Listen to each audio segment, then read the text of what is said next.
All right, welcome everyone. That was way too loud. But anyway, Alex Tanner here, Outlier Firefighters. We're going to be talking shop here with Michael Vitale. Uh, Thanks for joining us tonight. I'm going to kick it his way. He can give a little intro. Mike, it's all you. Yeah, my name's Mike. I'm a fireman in Lincolnshire, Riverwoods. I've been there for like 14 years, career, just about 14 years. And then, like Craig, started as an explorer there and then paid on call as well. I also worked in Highwood.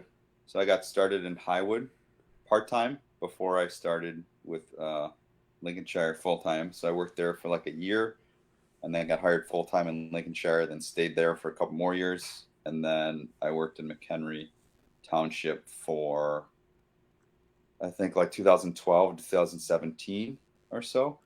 And now just at Lincolnshire. Awesome. I'm going to say it now. Did you know? Do you remember that we went to instructor school together? Do you remember that? Instructor one, We right? did. It Uh, was one. That it was was at one. NIPSA, right? It was at NIPSTA. Yeah. Uh, and Chief Leidig was one of our instructors. How Really? small world he was! Yeah, he was one of the main classroom instructors. So everything's connected to everything. How funny is that? That's I from that class, the only guy I remember is Chief Moore from Crystal Lake because of his dumb shirts. I don't remember the dumb shirts. He wears Hawaiian shirts. Oh, so he's got like a not a McCormick. Is that that's a Ray thing, right? I No, don't that know. was a Bernasini. that was a Bernasini thing, right? Those Hawaiian I shirts. don't know. I'm not. I I don't. feel like I'm butchering something, and I should know that now. I don't know. I'm I don't. definitely I don't really. I don't really follow along with those fair older enough. Fair enough. Fair enough. generation. So we'll talk about the same kind of questions I pretty much ask everyone. We'll get into the kind of the meat of stuff for you. If you guys um, stick around for that stuff, please, because he's got some really cool perspective on different things in the fire service that you wouldn't think of, right? Out of the box stuff. So, first off, what got you interested in the fire service? How'd you eventually decide to start pursuing it as a job? Like most of us, not awesome in school. Didn't have like any big interest in finance or anything. The only thing I was interested in high school was history, world and U.S. history. Other than that, I was pretty much like not interested in anything. So, but my first exposure to the fire service was we had block parties. My whole like cul-de-sac through block parties, and Buffalo Grove would come with the rig with an engine and an ambulance. The cops would come, so it'd be a whole thing. I actually knew a bunch of those guys that have since retired just from block parties. And then what really from one of the block parties, they're like, "Oh yeah, we're burning this building or this house down on Deerfield and 83, I think it was." And me and my dad went there, watched them pretty much train there for the whole day, and I was like, "This is great." And then there was a career exploration program through Stevenson, and which I don't know if it's still around. I would hope it is. I don't think so because we haven't done it in years. It basically gave you like a couple week program into a vast array of jobs and careers. So like those, obviously the police, the fire department. I think the public works may have had stuff. There was like law offices and financial people and obviously like teachers, and so there was a whole bunch of things you could do for like to kind of check out different careers. I did the career exploration one with one of my neighbors, and then Paul Miller and a couple other guys, and did that, and that was awesome. I mean, they threw us in like put gear on us, threw us in the burn tower. Like it was at that time, I was all natural gas or so it wasn't class A. So it was, so they ran us through evolutions and all that stuff. And we were like 14 or 15, and then got into the Explorer post, got hooked with that. And then they kind of developed the program to kind of develop us into career guys. So they developed us basically hey, here's this program. It's going to give you that, it's going to support you in your education, give you a shot at, training, going to classes, stuff like that. And then that turned into, 9 of us getting full-time jobs in Lincolnshire out of like the maybe like 12 or 15 that were in the program over the year or a couple years. So it was, that was pretty much what the start of all that. And I knew I didn't want to do. I wanted to work. I mean, my dad is, blue collar, owned a garage door service company, so he was working long hours in the cold. I knew I didn't want to really do that per se. And here I am years later owning his business and, and doing that.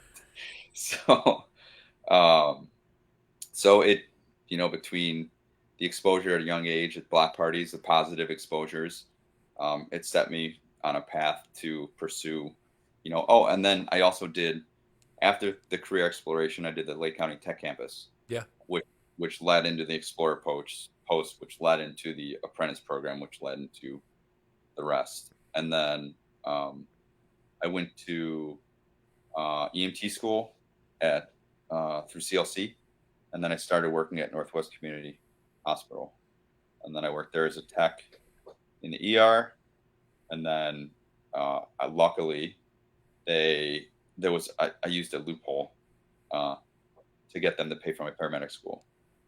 I had them pay for my paramedic school. The Shire sent me to Fire Academy, and then took a few tests and landed on Lincolnshire. And luckily, there was a guy that made some dumb decisions, and he ended up leaving, and I got his job. Awesome. Yeah, that's in a nutshell I where think how it all went down. what's interesting, a little observation, and not just from the people I've talked to on this, but in general, guys our age or girls, whatever, all of us had exposure in that like 13 to 14 years old, right? Mine was different. Obviously, I'm a second generation, but like, Yeah. that level of exposure, the tech campus, the school programs, and obviously recruitment is a huge conversation currently for the fire service and everywhere. But Yeah.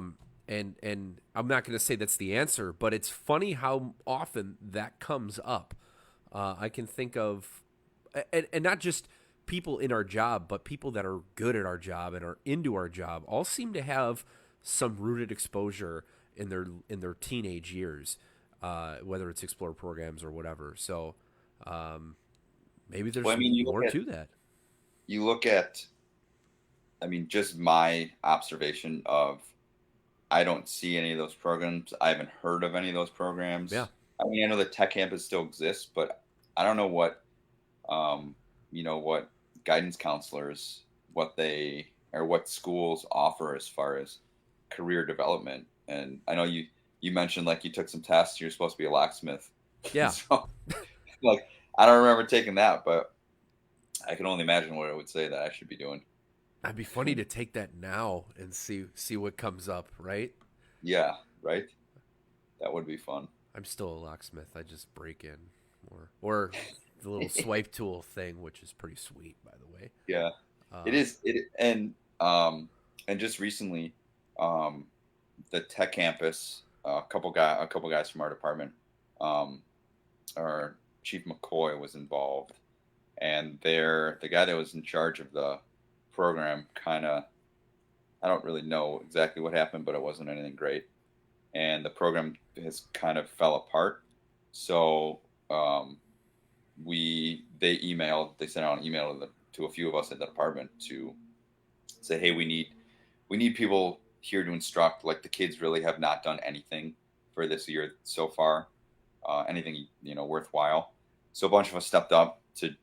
I mean, it's they pay us, but it's like it's not paying us. yeah, It's but we're going because a lot of us had that exposure to those programs, and it really developed a lot of us into into the job field. So a bunch of us are giving our time to go there and help with different scenarios or different evolutions or whatever they're doing. I know they're doing a extrication the 22nd and 23rd, but I got the kids first birthday that weekend. So Yeah. yeah, Obviously, but that's no decision, but yeah.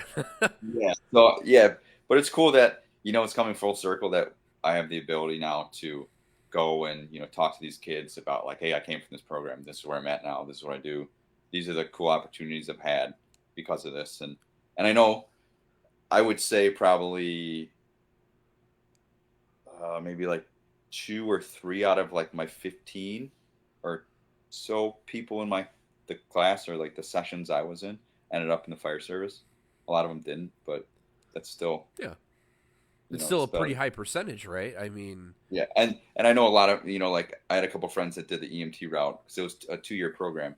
So I just did the firefighting one for 2 years. But if you did the EMT one, you come out of high school with an EMT license. yeah, I With mean that's something else too. That's huge. So like I know my buddy Paulie did. He did the EMT program and he came out and got a job in Prospect Heights like when he was 18. Yeah, it's crazy. I guess maybe, and I don't really know the demographic of who listens to this necessarily in terms of rank or whoever's got those decisions, but that I mean, just spitballing here, that's really something to invest in. And like you said, you're giving back. I felt the same way, right? I was an explorer. I got Oh hired, yeah, and then I ended up running the program at some yeah, point, right? Like, and that was my first taste of instruction. That was my first taste of managing a schedule, and those are all things that like now I know in my career path I hope to get back to that kind of thing again, right? And without explore programs, without youth programs in general, I think a lot of people don't get, or maybe we would miss really great candidates that would go do something else because they don't see the value. There's some people in chat here, Dan Frank, saying, uh, uh, having families great in the fire service, right? Because you get a behind the scenes exposure. But I would echo the same thing with those youth programs. They're oh yeah, coming in, right? You're behind the scenes. You're getting to see those things. I got another Trevor here. He's also saying he was in tech campus like you, right? Like, and these are people that are into the job that care about it. So yeah. there's And there's a lot to it. it does. And if you have the right people doing the instructing and the right people, like if you have a crew that goes out to a block party and they're a bunch of shit bums, like my exposure, like Yeah, I'm not going to be excited when they show up and they don't want to interact and they don't want to, pull a fire hose off or pull a pump can off or like interact because we've done a bunch of block parties and we all do. I feel like we don't do as many as we used to, yeah, but like if you show up and you try to expose all these kids to cool things and the different aspects of our job, I think that just that snapshot of, a fun time at a block party, jumping, running all over a rig is, and like I have a picture of me, and my dad on one of their old engines, that's hanging up in my room. So obviously a good experience. Just yeah, those experiences, having good crews out, and like I said, I've been to black parties with people that complain that they got to go do something on a Saturday, and then people who go pull lines off, flow water, get the tools out, have kids try on gear, like the whole nine. yeah, And the difference that those kids experience between one or the other is huge. yeah. And the people that complain about stuff like that wonder why we're having recruitment issues. Maybe that could have been something. Maybe your You don't opportunity was say. lost, right?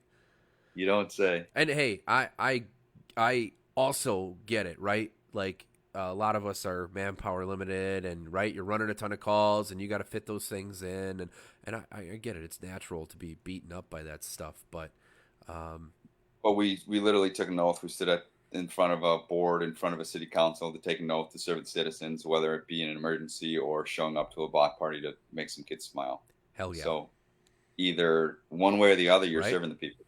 Hell yeah. Uh, so did you learn about like firehouse culture in that setting, or was it after you really started working as a firefighter? Um, I think both. I mean, being exposed to the ins and outs of a firehouse at such a young age, and like because we did the career exploration stuff, and that was like 14, and like we do like 2 or 3 days at the firehouse, like we'd like run calls and like the whole nine. So that was like, you know, you're learning about kind of operations culture. You're not getting like the ins and outs. And then, more or less, I grew up in a firehouse, in Lincolnshire or Highwood, um, and different people, different generations, and you know, so the culture that I learned at a young age, and I had some good people that were showing me that, and exposing me to the fun aspects of the job and the good parts of the job. So that was, I think you know that's what really like hook, line, and sinker. Like, this is great. I get to hang out with a bunch of cool people, have fun, and then obviously as you roll through your career, the culture kind of goes like this. Oh And yeah. Yeah, yeah, it's up and down. Absolutely. That will always be a struggle though, right?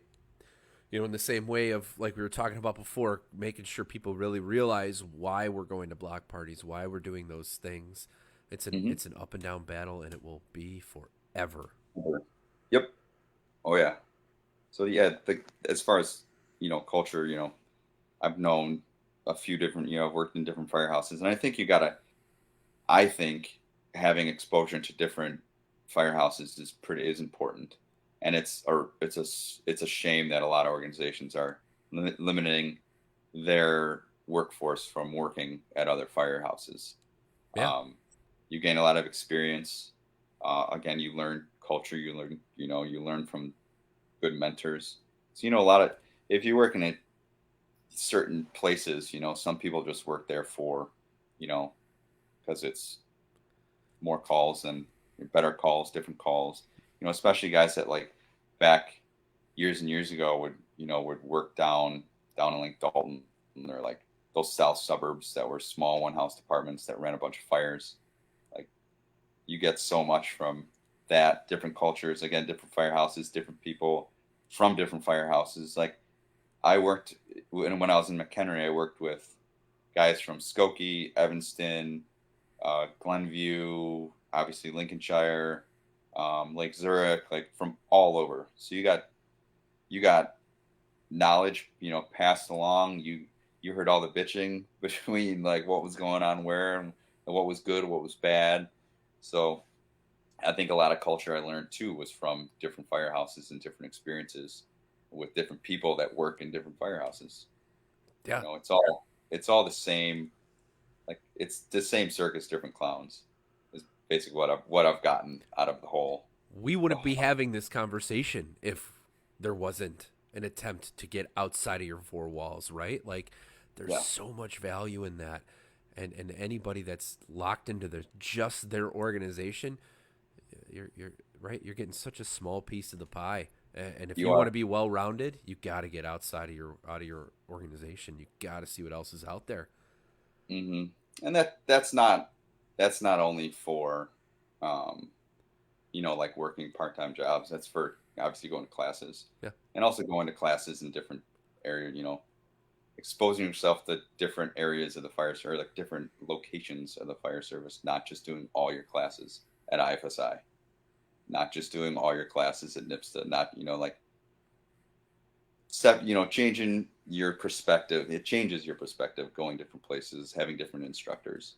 So that's also another, factor of, learning the culture of different places is taking classes, different areas, yeah, different locations in the state or country. That absolutely, absolutely. I just took nozzle forward at FDIC from Seattle. There's no scenario where I would learn that if I didn't get outside of where I am, and I'm a better fireman because of it, right? So, uh, right, can't push that enough. Get out, talk to other people, experience other people, other places of the country. hmm Awesome advice, absolutely. Um, so who specifically? So I bring this question up because I really, really like it, or I like to have a platform for people to thank somebody who was influential early in their career that maybe doesn't know it, right? So who would you say in the beginning phases of your career influenced you the most? And You can name names. You cannot name names. I prefer you to Yeah. name names, but do your thing. Yeah. So, I mean, I'll start with currently, you have to surround yourself with people that are going to make you better. So, influencing doesn't just, it's not just the beginning, it's constant. You have to surround yourself with good people, because if you don't, you're just going to be miserable. So, from now to obviously back when I started, there's been a plethora of people. Like Craig said, Jimmy Carney had a huge impact on my career and development. And I can proudly say I was one of the only people that made him ever yell. So that was a proud moment. It was, I mean, going back to the specifics, maybe I made bad, not the best decision, but nonetheless, he just got his ass chewed out, and then he brought it down the line to me. Um, so Jimmy was huge. Mark Amor was huge. Two guys we lost. Um, Paul Miller got me legitimately, I would say, in the fire service, because we did the career exploration program together, and then he's like, "Oh, come get a job at the Heights," which didn't work out. Um, but then he got me a job at Highwood, so then I worked at Highwood with him, and then I moved out here, and he got me a job in McHenry. And then he worked in the Shire for a little bit. And then obviously he lived, grew up in that area, so he had exposure to them as well. So those guys, huge impact in the beginning part of my career. And then I'm lucky enough to work with two of my huge mentors, my lieutenant Craig and battalion chief Eric. Those are two guys that show up at block parties, and they put in the effort to make kids have fun. And that is, I mean, it's like leadership. Like, you know, that's a prime example of, you know, 90 degrees on a Saturday in the summer, run a bunch of calls. The last thing you want to do is go to a block party. But we go. Eric pulls out, back when Eric was a blue shirted lieutenant, he'd pull out a fire hose. We'd all be soaking wet by the end. The kids would be running around screaming. So, like, that's, influencing you to have positive experiences and make, always make the best of, whatever situation it is. So those two guys, like I said, I'm lucky to work with them and for them now. So those are both huge influences. Um, you know, I guess I could keep naming names. When we were in the apprentice program, we'd have was it Tuesdays or Wednesdays? I don't remember, but we'd have like weekly drills. It'd be at night, so it would always be and my DC now, Neasley. He was also a huge mentor. He ran the program, and he had basically handpicked people that he thought would be good for us to learn from. Um, and they would come out on 6, 7 o'clock at night on Tuesdays or Wednesdays, whatever. Obviously, like in the middle of dinner, right after dinner, whatever. They'd come out, train with us for a few hours, and you could tell there'd be guys in the company that would not be happy to be there. They were being forced to be there, and they were miserable. And then you'd have the guys that were showing up and helping you throw ladders, stretch lines, like give you the skills you need to be successful as a fireman. And they, again, you have people that show up to whatever it is and they have good attitudes, and you have people that show up to whatever it is and they have bad attitudes. So if you surround yourself with the people with the good attitudes for the majority of your career, it will be a good, fun, long, hopefully not too long. That's a whole other topic. But it'll be a fun career, because you can't do a job for 30 years and be miserable for 30 years. No. That sounds horrendous. And there's a lot of guys in the fire service that it seems like every day is the worst day of their lives. And like, how do you go to work? And that's not just the fire service, but how do you go to work for 20, 30 years and be miserable. That just doesn't make any sense. No. So you surround yourself with people that make you better, that have positive attitudes, that have, that are on the same wavelength. They like the same things. They have a passion for whatever it is that, whatever you guys do.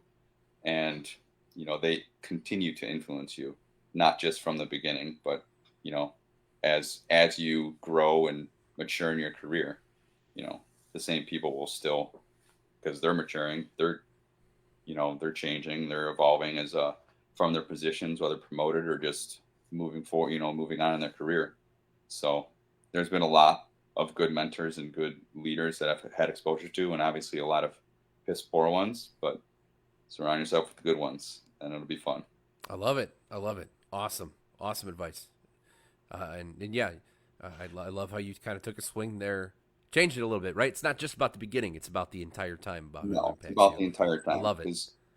And that was um who what's his name? He's started here, Craig Stallway. He works for Aurora Fire in Colorado. I talked because I talked to him a lot a couple years ago because I had a couple of job offers out west. So I talked to him a lot about it because he started, I think, at Countryside in Lake Forest or Lake Bluff, got a full time job out here, and then he ended up moving out to Colorado, and then he worked for Colorado Springs, and then now with Aurora.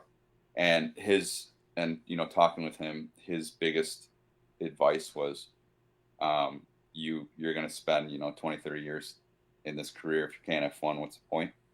Like, make every day fun, and it won't feel like you're ever working. Truer words haven't been spoken, man.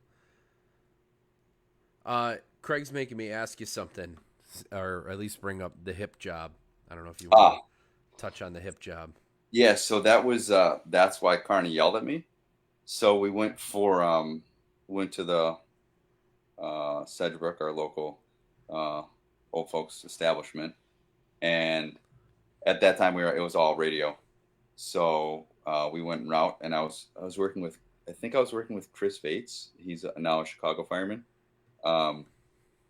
and it was for hip pain, and Jimmy was acting up in the buggy, and this was like right before, he probably like maybe a month, maybe a couple weeks, I can't remember, but it was right before he went out on his initial sick leave for his cancer. And as we were pulling out in the bay, I said, "Yeah, red ambulance 53 is en route to Sedgwick for the hip job." And as soon as I said that, our then fire chief immediately called the shift commander and just fucking lit him up. So then the ambulance was at a different house than the battalion at the time. And as soon as we cleared, because red ambulance 50 or 53 at the time, we're clear from Condell. As soon as I said those words, the fucking ambulance phone rang. And Jamie was like, "Hey, man, get to 51 now." And so I went there, and he came out in the back bay and just fucking went off. And I think he wasn't like mad. He was more disappointed, but he fucking, yeah. It was funny. Well, who here hasn't had a radio slip up at one Oh point yeah, or another? Whether or not it ended that way, yeah, but yeah. oh, that's funny. And it was fun too. Like at the time, or like around years ago, when you didn't have Stephanie or Susan or whoever is the automated lady that dispatches you, you'd have people talking, dispatching you. There'd be radio banter. There'd be back and forth. Like whatever you'd be saying on the radio, they'd call you by first name. Like there was a lot more. I feel like a little more connection with the dispatchers at that time. And because you had to call them for times, nothing. It wasn't all auto-populating. You'd have to call them for times. You'd bullshit when you're on the phone with them. Mm-hmm. On the radio, you kind of know who's who, and then obviously you become friends. Like two guys that worked in Highwood with me were both dispatchers at Red. So when they were working, it was we'd go to the they dispatch us to the Mean Wiener in Highwood for the fire alarm, and it would just be all it would yeah it the back and forth on that one. Yeah, we're out at the Wiener with the one store, nothing showing.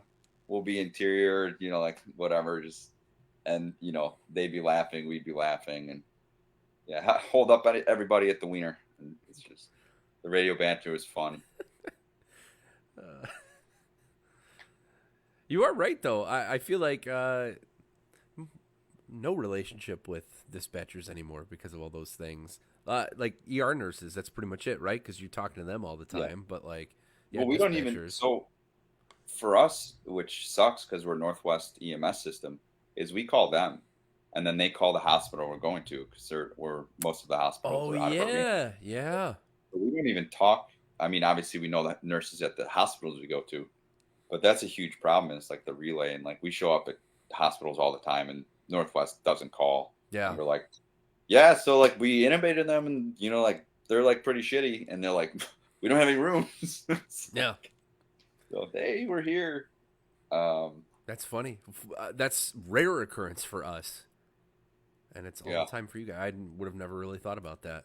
and also like with dispatchers, you can read them when they punch you out for something. Yeah. They'd like you could hear like a little bit of a faster cadence or whatever, and you'd be like, oh, we're going something good. They're getting multiple calls and whatever we're going to. Yeah. So I think that was more fun, and then also back to mentors is Jimmy Amor, two guys that would constantly listen to the radio. So like they're always scanning different cities all over the place. So listening to radio traffic was also one of the things that stuck with me. Now we're always fanning all the towns. We want to get a jump. If somebody's punching out a fire surrounding us and we're due, we always are scanning, and we're gonna as soon as we hear our squad due, we're That's cruising. awesome. Yeah, I actually just listened to a podcast. It was the Grabs. I don't know if you listen to Grabs. So it was Decatur, Alabama, I think, and they had a rescue, and those dudes, same thing, always fanning. They have like mobile MDCs that the dude legit like, he's like walking around. If they're on the bay floor, he takes it out of the rig, sets it wherever they're hanging out, so they can get jump on calls because they come up and penned before they actually punch them out. So like those are the kind of people that you want to be, because those are the hungry guys. Those are the people that are like, I'm chomping at the bit to go to work. So we're always fanning.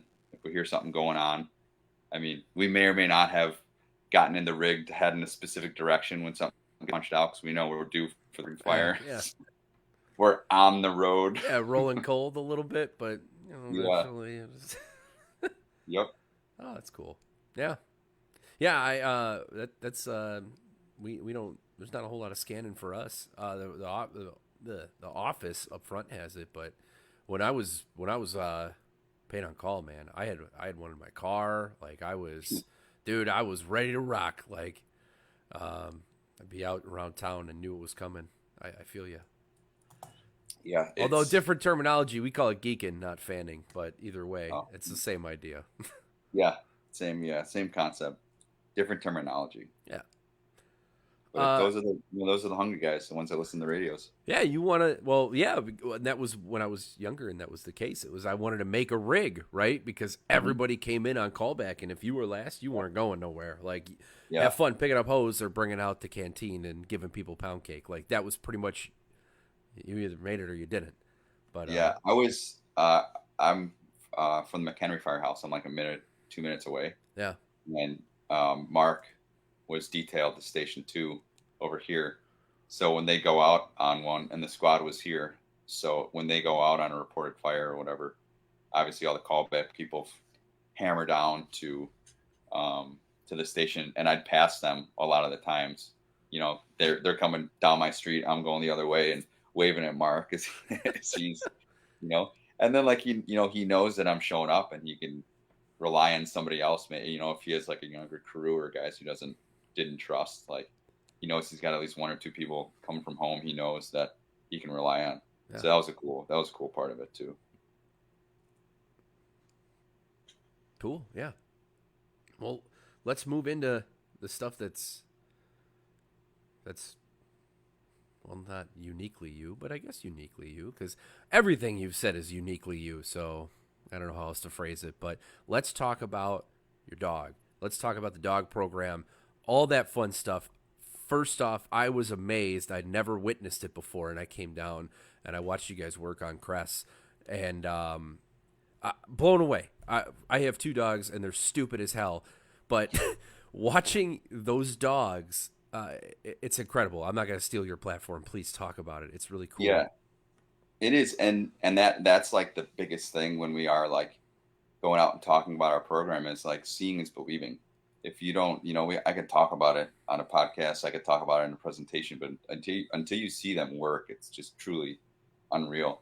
And it's been for sure the most rewarding. Um, I would say the most rewarding part of my career thus far. Um, it is. It adds a whole another level of um, not complication, but just so much. I mean, like the work that has to go into these dogs to prepare them for what they're going to do is insane. And obviously, your old man knows how much time and effort we put into it. But I was with Irie, my last dog. We got her as a pet, and she was just terrorizing our house, and she needed a job, and I was training with a guy in Vernon Hills, and he's like, yeah, she needs like work. She's not like a house pet. She's gonna. I mean, she was chewing through ottomans. She ripped an entire one of the trim around one of my doors in the front room. She ripped off the wall. So like there was she needed she Yeah. needed something. So went to this trainer. He started and he's like, hey, needs a job. She's great. Her nose is great. So like let's do like tracking. And he's like sport. You know, let the dog use natural talent to use their nose to find people or odor or obviously drugs, explosives, people, human remains, all that stuff. So let's train her to do that, and then start doing that. And then at the time, Paul Miller was working in Des Plaines, and his lieutenant at the time was in charge of the USAR dog program. So I'm like, hey, Paulie, get me Scott's number. And then I called him. He gave me a spiel, showed up, and kind of rolled from there. Um, so me and three other guys, Todd Basagio from West Chicago, John Valentine, used to be Waukegan, now a Chicago police officer, Yeah. and Mike McDivitt from North Aurora all got involved with it in the same time in like 2017, I think 2017, 2018. And we all had like a, passion. We're all, kind of same personalities, passionate about what we do. And the dog stuff, we just all went like all full in on it. And then, so got on the USAR team. Um, and that was like 18. And then legitimately, when Polly died, I like involved like my whole, obviously losing a best friend was fucking horrendous and the worst experience. Losing Jimmy, that was horrible. Lost my dad a few years before that, and then Polly was just like horrible. So the dog was like that was what I threw um, all of my focus on, because she could, like I can interact with her and not have to, I could shut out the outside noise and focus on training her and hanging out. And so that was a huge part of grieving and my grieving process with that. So focus, got like real into it. Obviously I could, it can go two ways. Either you put the grief into a negative outlet or into a positive outlet. So I chose the dog and, a couple cases of beer here and there, but Yeah. and yeah, so I focused on that. Got super again, just hammered out a lot of training. Got the dogs real dialed in, and then we were all doing the missing person tracking and trailing stuff. And as in addition to the USAR stuff, And then we kind of all kind of came together and said we need to use our dogs locally. So we kind of started talking about developing a team, because with USAR, we don't go out the door unless there is a declaration from the governor that to activate our team. So it needs to be, and there's a lot of red tape, especially to go out of state. There's like an immense amount of um, logistics and EMAC requests, so like emergency management requests from other states. So there's a whole lot of bullshit you gotta to actually get out the door, and then it's a whole 24, 48 hour um, push out time. So we're like, well, if something happens in our towns or surrounding towns, we want to have the ability to use our dogs because they're very talented to either find missing people or find somebody in a building collapse. So all our dogs are live find dogs, so they find missing people in rubble or people that walk away, grandma from the nursing home, kids that walk away, run away from home, from the, stumble away from the park and go missing in a forest reserve kind of stuff. Um, so then enter your father, Chief Tanner, and he kind of spearheaded the organizational, like higher up level of this as to how it would look.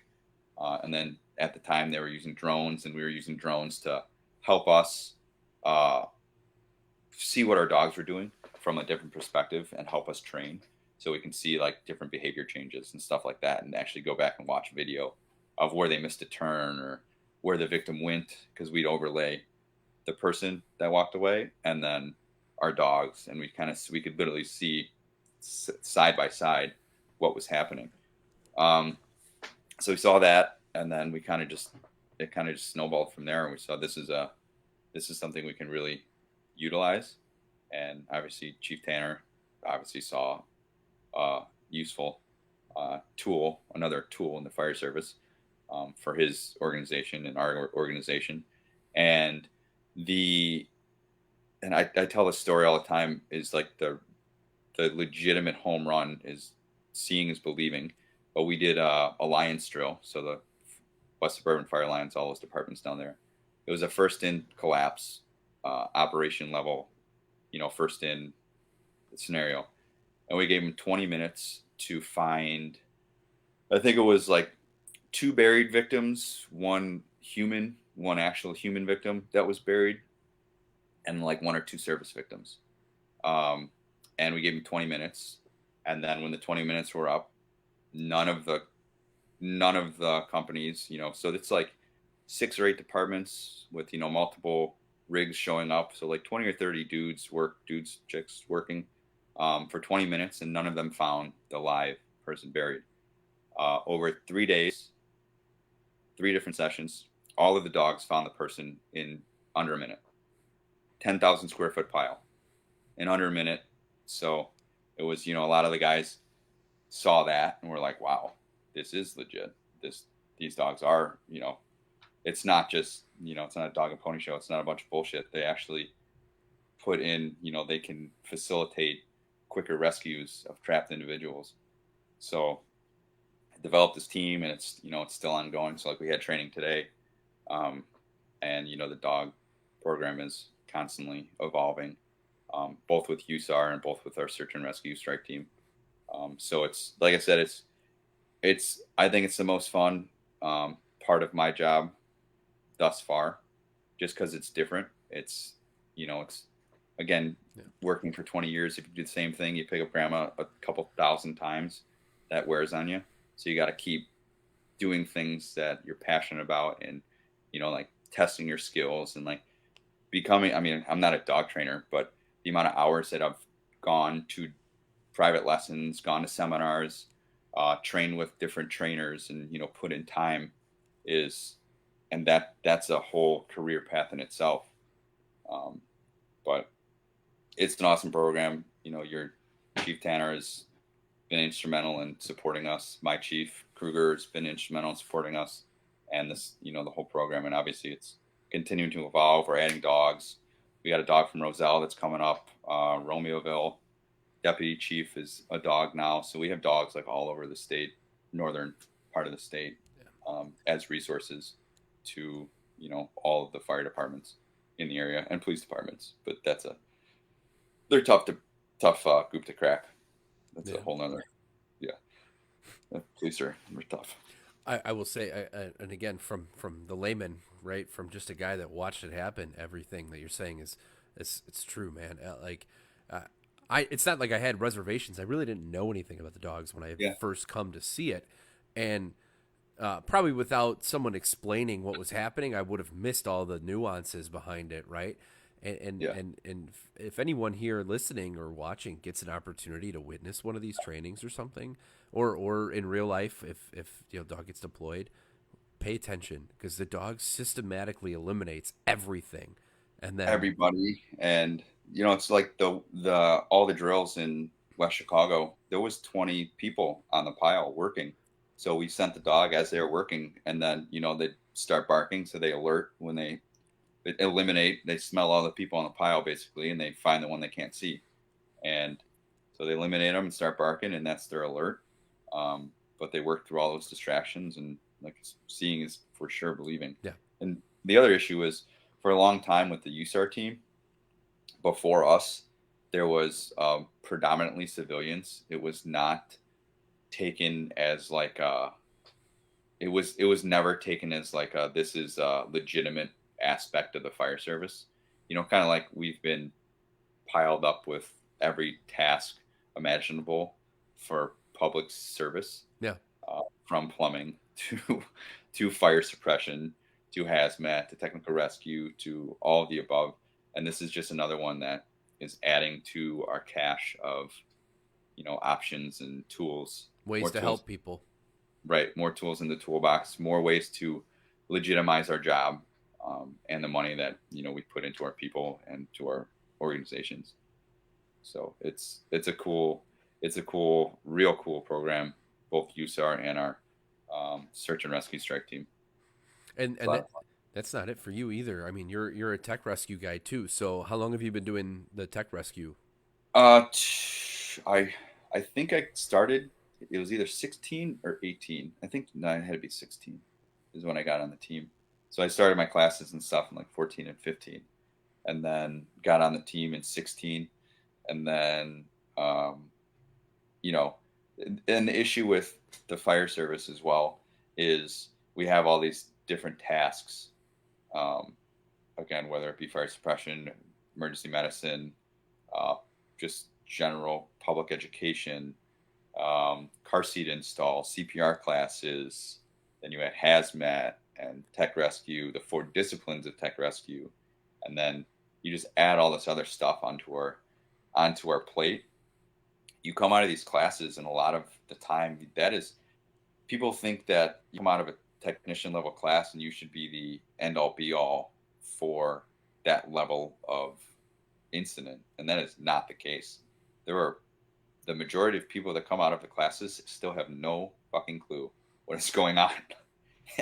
and it's unfortunate, but unless you fully immerse yourself into those different skills, you'll never really be somebody can lean on when shit goes bad.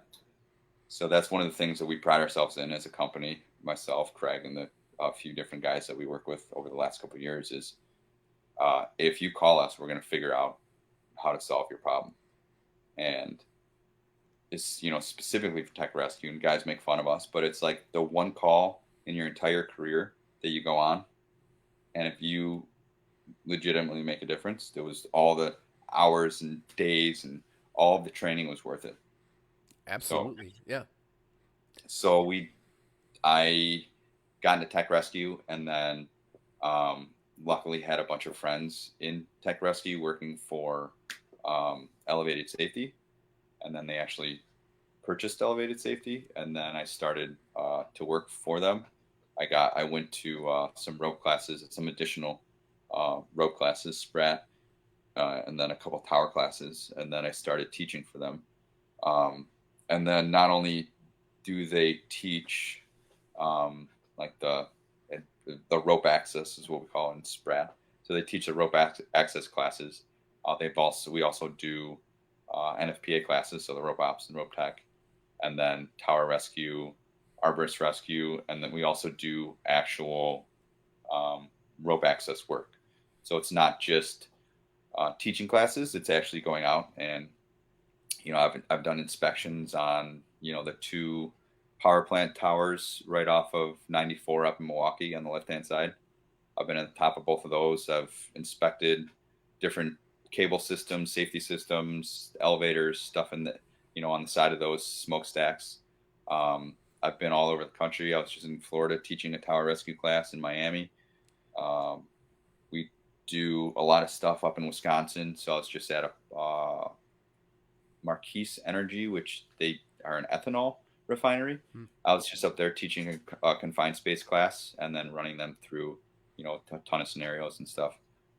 So you expose yourself to more of the people that are, gung ho on it and are invested in the bettering themselves and bettering other people. Then you get better.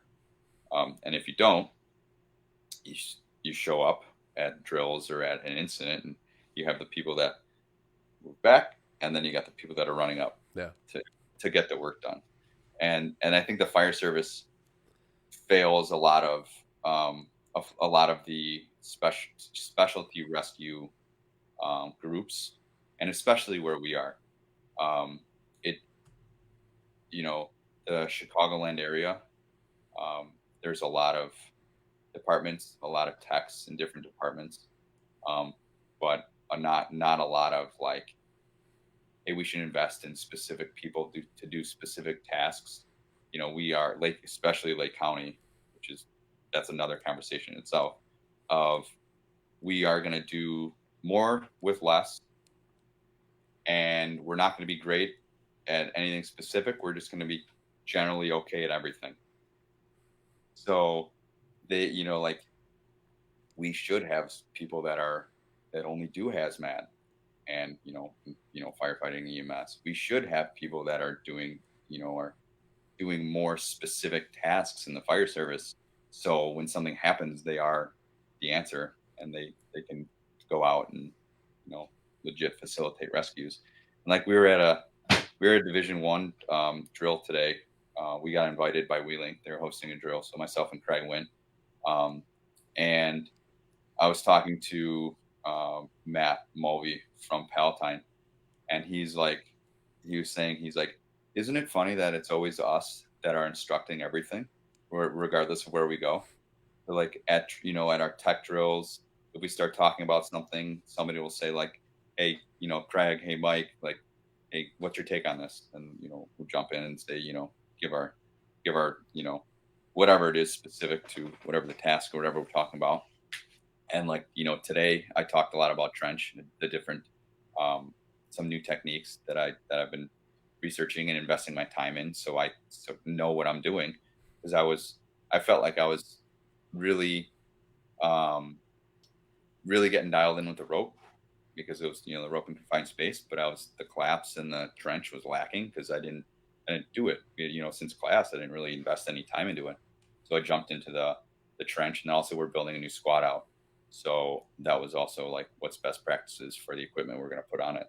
So really investing in the research into best practices for trench. And now, again, like Matt said, like we're always showing up, and regardless of what the topic is, we're going to be teaching or talking about it because we are invested in it and because we have a passion for it. And it sucks because a lot of time, we get, everybody catches shit like, oh, you fucking spend all your time fucking hanging on ropes, booze, and stupid. Like, okay, well, when something needs to happen, when a guy's working in a cell tower, because there's like 40 of them and are within 5 miles, and he's hanging there, what are you gonna do when the truck doesn't reach?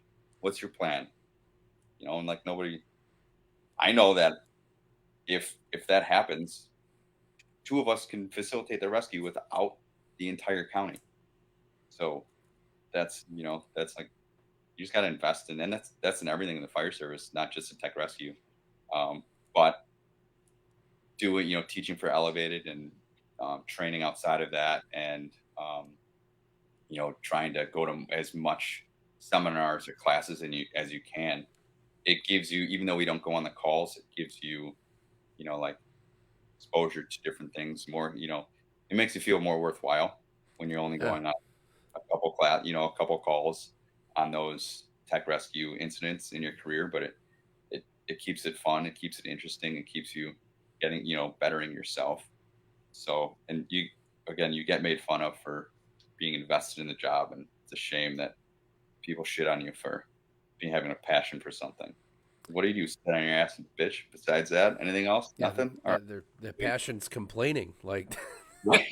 like, and the reality is we're in a job of preparation, right? And I am definitely not the first person to say that. And if you judge your career based on using the skills that you trained your ass off to do, you're not looking at the right. You're not looking at it the right way, right? Uh, Mhm. the skills that you learn are important for that one time you might use them. Well, that one time it matters. Like Yeah.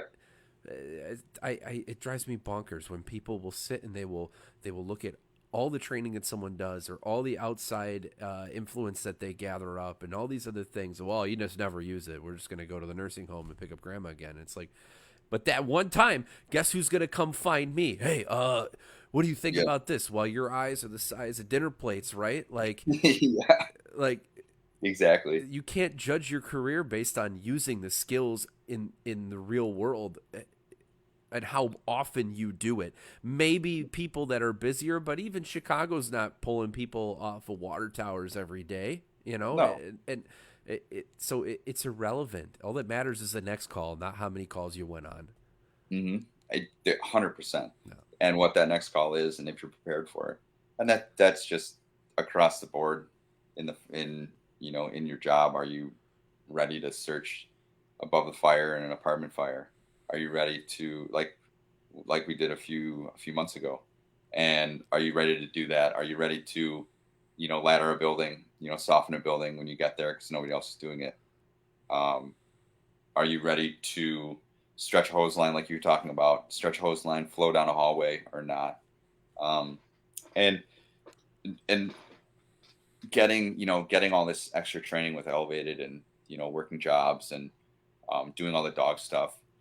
It's given me a lot more avenues to do more training, which is awesome because I've been with the USAR team. I've been to Texas for down to Teeks. So I've been there with the dog to do canine search specialist class. So met people from all over the country, dogs from all over the country. I've been in New York a few times to train with NYPD ESU. So they're NYPD SWAT.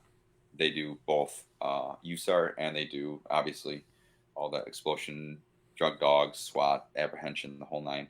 Trained with them. Been to Kansas for an open training, Indiana. So I've met people from all over the place just from the USAR team. The USAR team also sent me to a bunch of classes that I didn't have or our department couldn't send me to.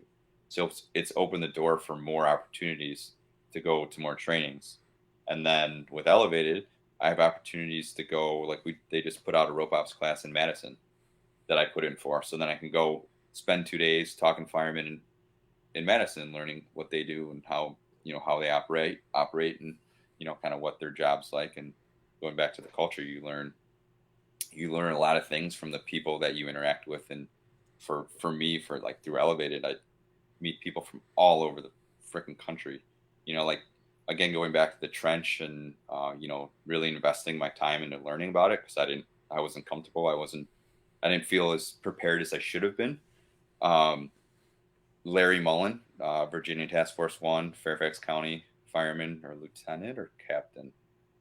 Uh, he's been all over the world with via or US One. So their team is uh, worldwide deployment. So he's been all over the world and like bouncing ideas off of him for different trench equipment and stuff has been, instrumental. And then learning how they operate and what their rope rescue, what equipment they carry, why they carry it, and then bringing that back to work as to what's going to be best practices. Training the Coast Guard, and outfitting them for what their equipment's needs are, talking to them. It's like, well, maybe some of that's applicable to what we do, maybe it's not. but you learn so much from teaching, going to classes outside of your little bubble. And so many people don't do that. Yeah. It's a shame. And even so now, I mean, we live in the modern world, right? Where, uh, you know, so you take a young firefighter that's maybe not on, tech rescue teams and doesn't have access to that, right? And then they're on a department that maybe doesn't have the budget to go send them to conferences and that kind of stuff, right? Which is another great place. It's not, and I love FDIC, but that's not the only one that exists out there. There are plenty of conferences that you can attend, Hmm. but okay, maybe that's not supported and they can't financially put it up themselves. Social media is horrible for a lot of things, but Social stewards. right now in the fire service, it's really good for the fire service. There's a Huge. lot of great There's a lot of really crappy things out there too. You got to vet it. There's a lot of great groups though that you can get involved with and do this, Yeah. and network with people and see what they go through, see what their organizations are like, and then you realize the commonalities of people that care, and then you realize, okay, that does make sense. That's the culture that we're supposed to be, right? Without that, sometimes you just feel lost. So there Without are direction. things, right? There are things out there for people.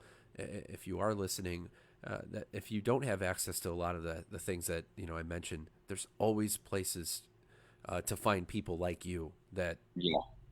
that Oh will yeah. help you grow. Especially now. Yeah, there's conferences everywhere. Like last year, went to the Chicagoland Heavy Rescue Academy, which is awesome. Met a bunch of cool people, learned a lot. Um, there's one in Syracuse, a heavy rescue conference that I want to go to. There's, like the guys in Wichita. If you geek out on the fire service, you find pockets of people that are passionate about the job, and they put on their own symposium, like the Into the Job symposium out in Wichita, which I want to go to, but haven't made it out yet. Um, but there's a lot of options, and a lot of opportunities to better yourself.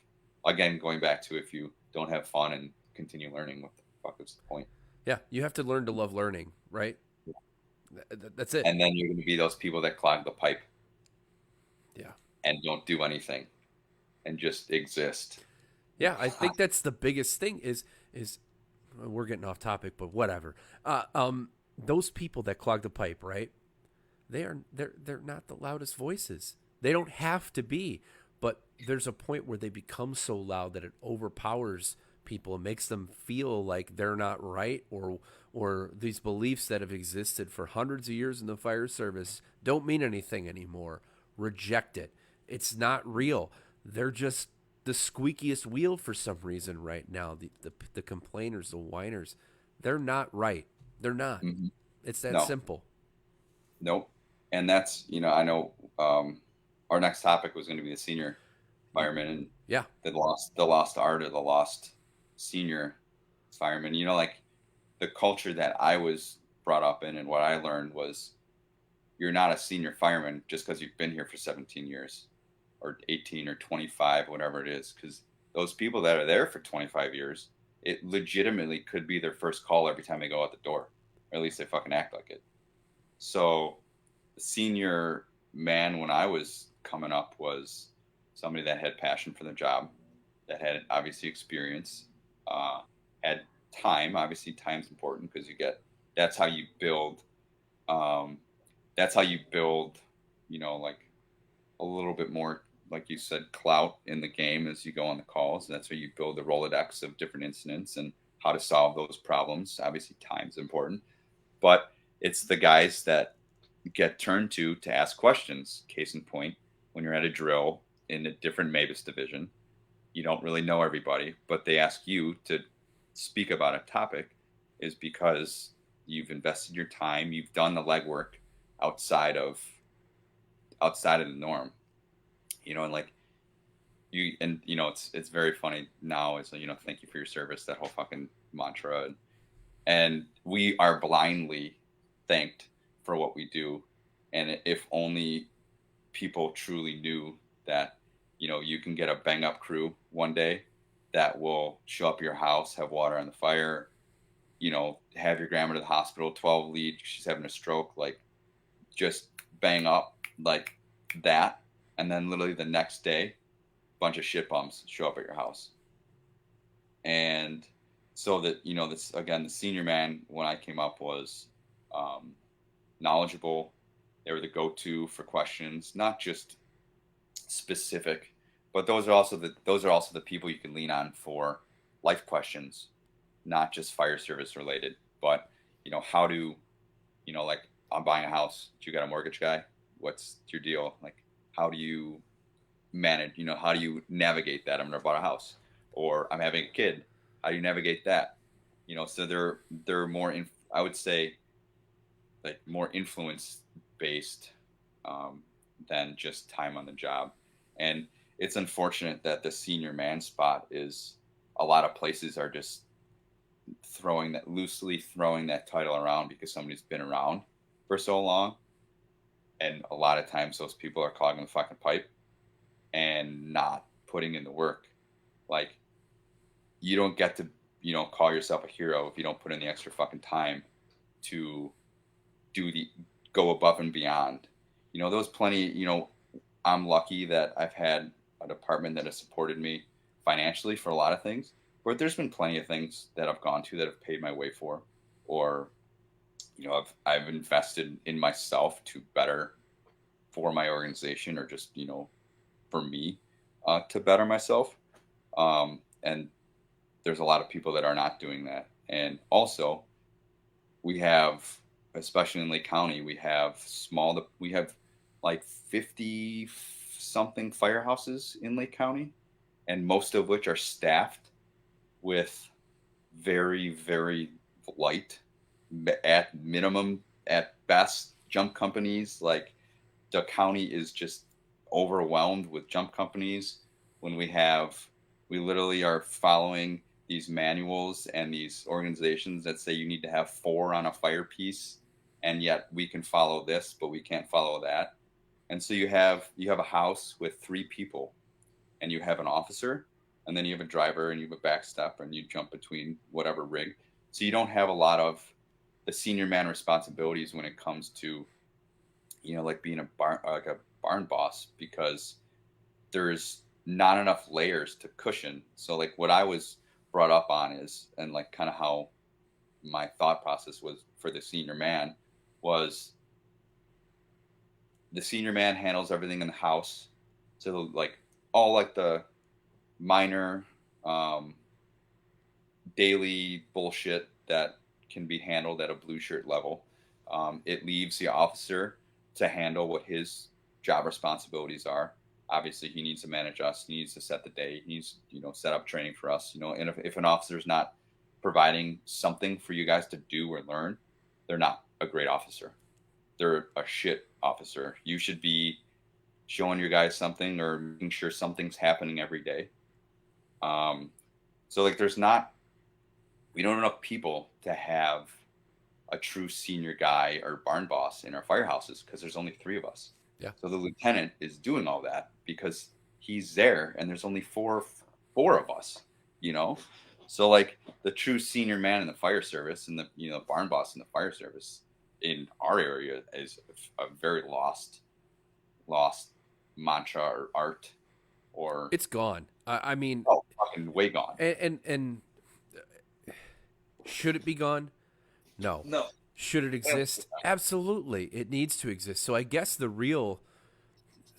difficult question is then, that there's value in that. How do you still have some of that accountability that exists? I like, you obviously time, and I look through my lens of my organization, who's about to have basically a mass exodus, just given when everybody was hired and so on and so forth. So the senior man, we pretty much have one person on my whole organization that fits what that is. And he's everyone's senior man. So it doesn't work like that, right? Because he's not with you. It seems like, at least for my organization, right now, the youth is driving everything. The youth has the passion. The youth's into it. Young guys supporting other young guys. And we're kind of coming like a wave to get involved with those things, which has created a wedge between senior and junior, which isn't fun in itself. But then those senior guys got promoted to lieutenant. And so pretty much all that's left is guys with 7 and under years of experience driving everything in terms of blue shirt stuff. Right. And I think also the senior man uh, position historically is like it's my job in my firehouse as the senior guy on shift to make sure that everybody below me is trained up to the expectation of our lieutenant. So like if he expects us to do this efficiently and effectively, it's my job to make sure that they're up to par. And with smaller companies and smaller firehouses, they're involved with that. So like that position, it's not really relevant because they're involved with or a good officer is involved. My officer is involved with training and all that. So you know they all know his expectations because he's out there, you know, doing the work with us. Um, but there's a lot of stuff that the senior guys should be instilling in the younger guys. But again, with small companies, like everybody's doing all the work, together. Which I mean, it's good and it's bad, but the stereotypical senior man just doesn't seem like it exists Yeah, anymore. and so, but again, though, there's value in that. So how do you? So I guess my theory, and again, there's a thousand ways to solve every problem, right? So in the absence of that, right, what does the senior man bring? He brings accountability, he brings culture, Knowledge. right? He brings knowledge and experience, right? Sets the table, sets the tone, right? Those background things. Uh, so with smaller organizations, there's a better chance, I guess, to cast a wide net. So what I mean, is it more that comes back onto the company officer? Is it that you know the blue shirts have got to have the stereotypical remember the Titans where they all meet in the gym kind of thing? Like, what would you say solves this problem, or at least gets us to a point where we can pseudo have senior people without having senior? You get what I'm saying? Adequately staffing our county. Well, I know that, but we don't have control over a lot of that, though, right? Taking 55 or 60 firehouses, condensing it into 40 strategically placed firehouses, and putting 3 to 4 guys on a rig. I don't even know how to put emojis and crap, but if I could put that preach one up here 5 million times, I would. I was never a big county fire department person, and I don't know why. Probably because we're all brainwashed in a certain way, right, to not think that way. That would solve a ton of problems in our area. Huge I mean, problem it solving really for would. that area. And that would bring more people in the firehouse. That would bring it would give the dynamic to recreate the senior man responsibility. Because like we've just obviously talked about, in our area it's not really existent. We have too many officers and not enough blue shirts. Sorry guys. It's the truth. Not enough. Too many chiefs, not enough Indians. And again, it's not knocking officers, it's not knocking chiefs, none of that. No. Obviously, that needs to exist. But I challenge everyone, especially if you're in our area, if you've got a group photo of your entire department, look at how many blue shirts there are versus how many white shirts there are. It's hysterical. It's like Uh, by us, it's like I think there's like 9, 10, 11, 12. There's like 15 officers, and there's like 24 blue shirts, 22, something like that. yeah. So there's not enough um, people to really, like have that. And I think the senior man, I think in our generation, is just the guy that's leaned on for being knowledgeable and stuff, and then the guy out there training at 9 o'clock or 10 o'clock, and they're the they're the ones that a lot of people are making fun of because they have a passion. And and also that's I think that's very, going back to the beginning of this conversation about who influenced your career and whatnot, is we're out training at 10 o'clock, 11 o'clock at night, and the guy with 2 or 3 years on is from a different shift, is working our day, and he's having the time of his fucking life. And then he goes back to his shift, and he's like, everybody's sleeping at 7. Like, where is everybody? What are they? And not training, and like you're giving that individual, whether they're on your shift or what, the younger people, you're giving them a good template to base what they're gonna do, what direction they're gonna go in their career.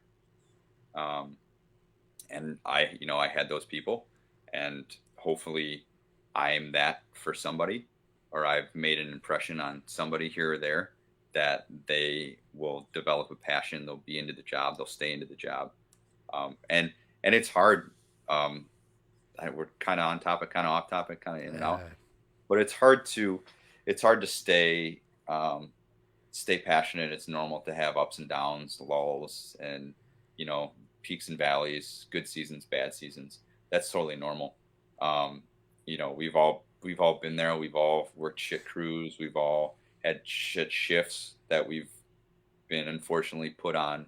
And by us, like that, we have shift bidding, but it doesn't really work for us. It's really shitty because it puts a lot of guys on shifts without choices, but only caters to a few people. We're not big enough to shift bid. You need big houses and big numbers to shift bid, not 40 people or 34, whatever many people we have. You can't shift bid. Yeah. Like that, it should be based on what the organization needs. 100% agree. As to where people are going. So we have shift bidding, and it just doesn't work for us. No. And so we half got rid of it, and it was met with huge resistance, obviously. And we found that it was disservicing people for the future of their career. You would end up putting a guy who was, underdeveloped and needed some extra work, and then he'd end up with a shit officer and then a shit engineer, and now that whole crew is just shit, and he doesn't get any better. All because someone's badge number is a certain number and they can pick wherever they want. Like, that's not a good enough reason to put somebody with someone. It's stupid. But again, I get to say that when I have no seniority and I can't make any of those picks. But still, like, look at the organization, look at the people, right? It's look at the numbers. There's little perks that exist, and so in the senior man stuff, seniority, all those things, like, they exist culturally within the fire service, but they come from an era that there was a larger volume of people and those things made sense. It doesn't make sense anymore. Yes. Life's got to find a way. We've got to adjust and change things. I want to kind of talk. Wilches put something up in here. So he says, for those feeling that they're missing that senior guy, alter your perspective. For the problem solvers who are invested in the organization, you're still an outstanding resource. Many of our departments have experienced an influx of new personnel. You can still be a resource without 25 years on the job. Take opportunity to make your own impact on your culture. And that, I was nailed it. Nailed it, right? I don't even need to really talk, but I was gonna kind of say something along those lines. Obviously, not as eloquently as Mike, because it's Mike. But he probably thought about it for a good 25 minutes now. Hey, good for him. Whatever. But it's the truth. Like I said, life finds a way. The absence. That 100% nailed it. Yeah. Without a senior man, you still need people. And I think that's what's happening is organizations now are going, okay, who are my go-to people? Let's feed them. Let's do that. That makes sense. It's almost like a favoritism thing, which someone can cry about that. But it's a good thing. But it's not. Yeah. Because those are the guys putting in the work. And we have 2 guys on our job that been there 2 or 3 years now, and I would take them over a plethora of other people to go on calls with, to train with, to have my back for whatever, because they do invest, and they also, they have the passion for it, and they're still, even though things aren't great, for whatever reasons, there's still good people hopefully influencing the younger people to push through that small department mentality, if you will, Yeah, if that makes sense, or absolutely. that just getting stuck with a bad crew. But perspective is huge for sure. Perspective is very huge, and as long as you take the I want to be the guy that people come to approach, I want to be the one that's knowledgeable. You could fit that senior man spot with 2 years on. So Absolutely. maybe we need to change the name. Maybe I don't. That's what I'm saying. Is that exists? It's just not in the same mold that Perspective. it's always been, Yeah. right? And as my dad would say, it's your choice. You make a choice if you want to be that person or not. Nobody makes that choice for you other than you. You can go find the knowledge. You can develop your leadership skills. You can build your circle of influence, regardless of time, regardless of all those things, right? It's a choice. It truly is a choice. 100%. Uh, yeah, okay. I just making sure because there was a lot in the chat, and I wanted to make sure that I got the right stuff pulled out of it. So, uh, while I'm kind of backlogging a little bit, we talked a little bit before jumping on live, and it's come up in every one of my conversations, and we talked about health and wellness and some of those things. Our profession is swinging in a really positive way to recognizing those things with people, right? And uh, I know that you have some insight on this, and I'd love to hear some of your thoughts on health, wellness, personal longevity while being a firefighter. Um, so there is so many resources now available as far that have never been available before, whether it be mental health or physical fitness. Um, there's so many things out there for us, and I think things are getting better. Like station tones, individual station tones, individual rig tones. Like this. As much as Craig's going to hate me saying this, I think we should have individual rooms. Like I don't like the fact, or like maybe like just individual, 3 or 4 section bunks. You're on this rig, couple over here on this rig. Separating it that way. But that all the research is saying that us blowing up our heart in the middle of the night a couple thousand times in our life is definitely shortening it. So they're seeing the research that that's a problem. So more places and organizations are um I think are putting more. I'm sure Craig chimed in. He said nope. Yeah, right. He wants an open bunk with 20 cots, and which is fine, and that's kind of how our station is now. Is it's like 12 or 14 beds. It's got like 3/4 walls, but it's still an open room. He still loves you. That's what he says. So you're, Yeah. you're good. um but there, there's a lot of resources out there for health. And unfortunately, I don't think it's enough. I think our culture is still kind of shitty when it comes to, and again, people that know me are going to be like, "Oh, you fucking vegan, you loser." But the things we eat in the firehouse and like the things that used to be made versus being made now are a lot different. So I think like overall, people are trying to eat healthier. Like we got a couple guys that eat like their children, um, and that's not going to give you longevity in life. It's not going to help you in any aspect of life, both in the fire service and out of the fire service. Um, so I think we need to put more into that, like programs into like what is actually good, healthy eating and what's not, because we do all this stuff outside of the food aspect. But if we don't put premium fuel in our vehicles and we expect them to operate at a high level, it just doesn't work. So I think food is a huge thing. And some people will dislike this or not dislike this, but in our area, the unions have way too much um, say and what can or can't happen, or at least it seems like that.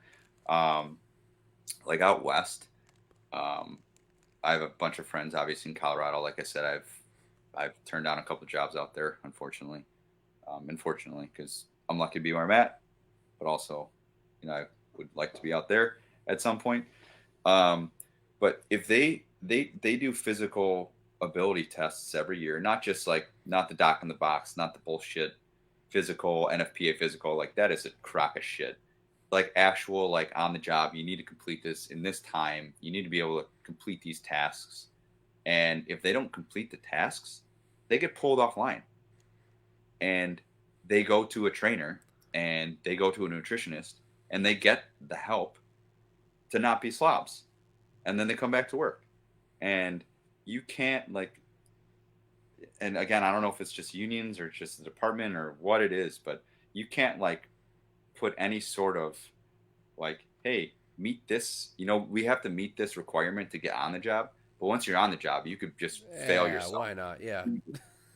fail yourself physically, and then exist for how many years, and then and the cancer talk in the fire service. Yeah, it's our gear and it's all that other shit, but it's the fucking food we eat, our food system shit. And if you don't educate yourself on what's good and what's not good and what you should be eating, what you shouldn't be eating, your shit's gonna fall apart eventually. And again, also like with fitness, like why we have to pass a physical abilities test to get on the job, but we don't have to pass a physical abilities test to stay on the job is absolutely mind blowing. And like I'm not, like for me, fitness has definitely taken a backseat to a lot of things in my life, but I make it a point to do it. Not like I used to. I've had a couple injuries, and you get older, parts start hurting more. Um, but I've had a couple injuries and this and that, and now I have to focus on keeping those, you know, keeping those parts functioning and keeping everything well lubricated. Um, but yeah, longevity it's tough. It's higher stress. I think now there's a lot more outside noise. There's everybody's busier than ever, so there's a lot of stuff on everybody's plate, um, day in day out, inside the fire service and outside of the fire service, and try to manage all that stuff. Like I have probably six too many jobs, and a lot of the people I surround myself with also do a lot extra. And like I work in the firehouse. Obviously, overtime is just prevalent. Um, I run the dog. That's a full time job in itself. I mean, the training that's involved with that. We train every Wednesday, and then we train every second and fourth Tuesday, and that's the formal training that we actually go to. And then we have, obviously all the extracurriculars and all the stuff I do at home, all the stuff I do with private trainers. So that's a job in itself. And then I own a garage door business, and I run that. I don't do as much work with that as I used to. I just pretty much answer phones, invoice, send guys out to jobs, and then work for elevated safety.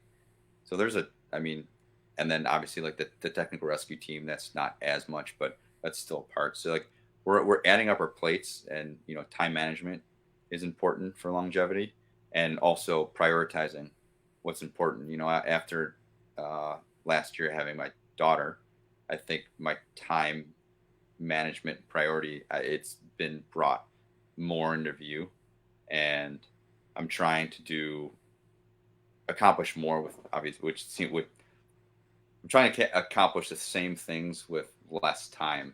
Yeah. So it's obviously it's starting to wear on me. So prioritizing your time is important for longevity.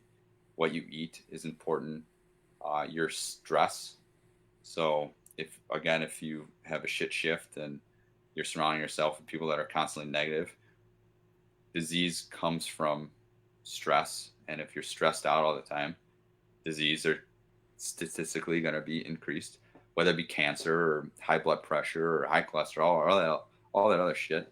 That all statistically goes higher. And then staying um, as physically fit as you can. Um, and yeah, like I said, I've fitness has taken a back seat, and I've noticed it, and I'm trying. to do better at, jumping on the fitness train as more than I have recently over the past couple of years.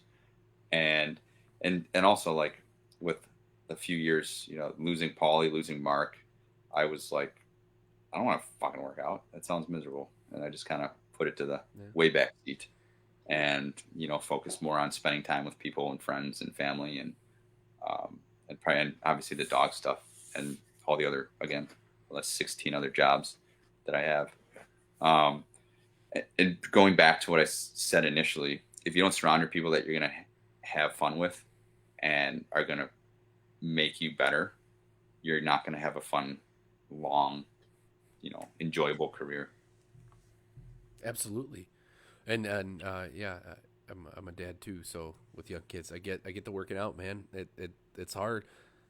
It's pretty much like after they go to bed, most nights I got a shot and I'll go over to Snap Fitness because it's 24 hours and I'll go work out for like an hour or something like that. My wife's pretty good too about if there's nothing going on during the day. Hey, go work out for an hour. Like, but on shift it's a crapshoot. It's a total crapshoot. Yeah. Oh yeah. And it's funny. I used to say, uh, I am not a morning person. I would, if we could do shift changes at noon, I'd be like, let's fucking do this. I would love that. But I am not a morning person. So waking up, like I live about 30, 40 minutes from work. So for most of my career, I was getting to work like we shift change at 7. So like 6:30, 6:40 is when I'd usually show up at work. Maybe a little earlier depending on traffic and depending on where I was living at the time. And I always would say, if I'm up before 5 o'clock in the morning, it's because I'm at the bar from the night before, not because I'm waking up to go to work. And now my alarm goes off at 4:30 and I'm going to work out before shift because that is the only time I'm going to get it done. And if I don't do it, on shift's a crapshoot. After shift, I'm either going to train or going to do something. So I've kind of now, yeah, and obviously with a kid, 4:30, 4 a.m. bars are a thing of the past. I can't remember. I met a guy at NIPSA I was taking a class, and he might be a Lincolnshire guy now. I think about it. His name was Alex. I can't remember his last name. Nunez? Yeah, and he said something that stuck with me about working out and when and all that fun stuff. And it was similar to what you're talking about. He would get up early because it was the only time that nobody needed anything out of him, Yeah. right? And Yeah. that totally resonated with me, right? And I was doing it. I was getting up before shift and working out and all that fun stuff. And then the kid happened, and the no sleep happened, and then that beat the hell out of me. And so I switched it, and I went, okay, now nobody needs anything out of me 8 o'clock at night or whatever. Maybe I can go work Right. out or something like that. But I loved his mindset behind that, right? When nobody needs anything from you, you got to take advantage of that. You can either do nothing or you could do something. Right. So Yeah. So it's definitely, again, the kid changed perspective and priority yeah. and time management. And also, I don't know how people existed without Google Calendar because my life would be just in shambles. Oh, me too, man. Without a shared calendar, I would be lost for the world. Mm-hmm. I'd be MIA. Even just without the shared one, I was lost. You can ask my old man next time you see him what a wreck I am without a calendar. It's horrible, but yeah. Yeah, does your department, do you guys all cook? Well, you're with a crew that you're together on stuff. You guys cook Yeah. pretty regularly together and all that fun stuff, right? Oh no.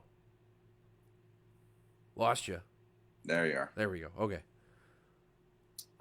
We do cook. Yeah. Um, we do. We've been doing lunch, like on and off. We always do dinner. Um, but what's cool now? We've been doing set days for not set meals, but for like Craig talked about, we do pizza Fridays, and we've been doing, so it's all handmade. We do handmade or pizza dough. Everybody makes their own pie. It's fun. We've been bringing our families in now, so it's kids and old ladies, and so it's a whole thing. So it's a lot of fun for our station and all the guys because again, it's fun. It's a couple hours making pizza, bullshitting around the table, and then if we have our families there, it's even more fun because they're eating, hanging out, and all interacting. And then we do Taco Tuesday. So whatever the tacos are, I just implemented Meatless Monday. Yeah, he Yesterday said was that. Yeah. yeah. Yesterday was day one. I made a big ziti um, with eggplant, zucchini, a bunch of other veggies, and actually, one of the guys, Kevin, said he's like that was the best vegetarian thing I've Dude, ever eaten. so my wife is pretty much vegetarian, and before that, I was giving meat all the time, Yeah. and she's asleep now, so she won't know. But uh, we've cooked some pretty good. We did HelloFresh for a little while. I needed to learn some new recipes for it, and Yeah. man, there were some pretty good meatless Yeah, ones for sure. if you know how to cook and you can blend flavors and come up with and it's it's easy to do once you get a hang of it. It's not hard. Especially if But yeah, mushrooms are allowed. I'm in. yeah, I love mushrooms. Oh, So we do a lot of we try to set our food schedule. We cook together. As far as like you were saying, you work out at night. Like for us, our nights are we're usually up bullshit until midnight every shift. And like last night was a prime example of how much fun we can have in the firehouse. Like we were all in the kitchen. We have a bar, like a peninsula at the kitchen. Those four guys sitting on the peninsula, two of us sitting on the island, and bullshit until midnight. And that's good chemistry of a crew. It means you guys, we talked about all sorts of shit, and we talked about like some, retired guys. We talked about their last shifts and what whether they were great or whether they sucked. We talked about sports. We talked about like we just bullshitted just yeah. and that's culture. That's good culture in the firehouse is good people, good conversation, and obviously, some people even like we got our resident Italian specialist, Matt. He wakes up at like 3 in the morning to work out, and he's a little crazy, or 3:30 or something. And when he's on shift with us, he stays up. Like Damn. maybe not late as shit as we usually do, but if we're all having fun, having a good conversation, playing pickleball. I mean, not playing. Yeah, I was gonna. Hanging out. But yeah, like we don't. Like I said, after dinner, I'm not going to go work out because usually we're all hanging out. Maybe sometimes we watch documentaries or watch a movie. Very rarely, but a lot of the times we'll train. We'll bullshit on the truck floor. We got a bar down on the truck floor. We spend hours down there hanging out. So that's good. That's good firehouse culture. Having a crew that can spend hours just talking shop. Yeah, I should say I don't work out at night on shift. That's at home. On shift, I'm still a 3 o'clock or 4 o'clock guy when we're supposed to. For this exact reason of what you're talking about, go get some cheap pretend cigars from 7-Eleven and sit outside with the guys. We don't do it as much as we should anymore, and it's one of those things that you got to make an effort to stay up and bullshit. Everybody gets into their projects. I think that's what it becomes. Is the post dinner becomes all right. I got to work on this, and this. Yeah. When maybe go the other Well, way. Maybe it's more hanging good, out with the guys. yeah, and a good case in point. I've said it throughout this podcast. Craig and Eric. Eric, when he was a lieutenant, he would, obviously he has more responsibilities and paperwork and all the other shit. He said, if we're all up hanging out, he's with us. When we all go to bed, he goes and does his paperwork because that's the additional responsibility he took on. So he's going to handle that after, on his time, not taking up the group's time. If we're all together training, hanging out, that's time as a company, as a group. His responsibilities that he's taken on, that he was promoted to, he's going to handle outside of that time. So that's that was something that is going to stick with me if I ever get promoted. And even like with my responsibilities outside of the firehouse, whether it be doing inspection reports for elevated or invoicing customers, that happens after. Like, there's plenty of times everybody goes to bed at midnight. I'm up to 1:30 invoicing customers because that's the time that I have to do it. Yeah. You know, Yeah. The and, rest of that is we time, right? It right. really is. Yeah. And that's good leadership, building good culture, and then guys coming up and remembering those things that they've said and that they've preached and that they've done. They haven't just talked. They haven't just talked about it. They haven't talked about what they can or can't do. They actually show you Yeah. that they can do that, and they spend time with you and with your crew and develop a good, productive, and um, and good culture.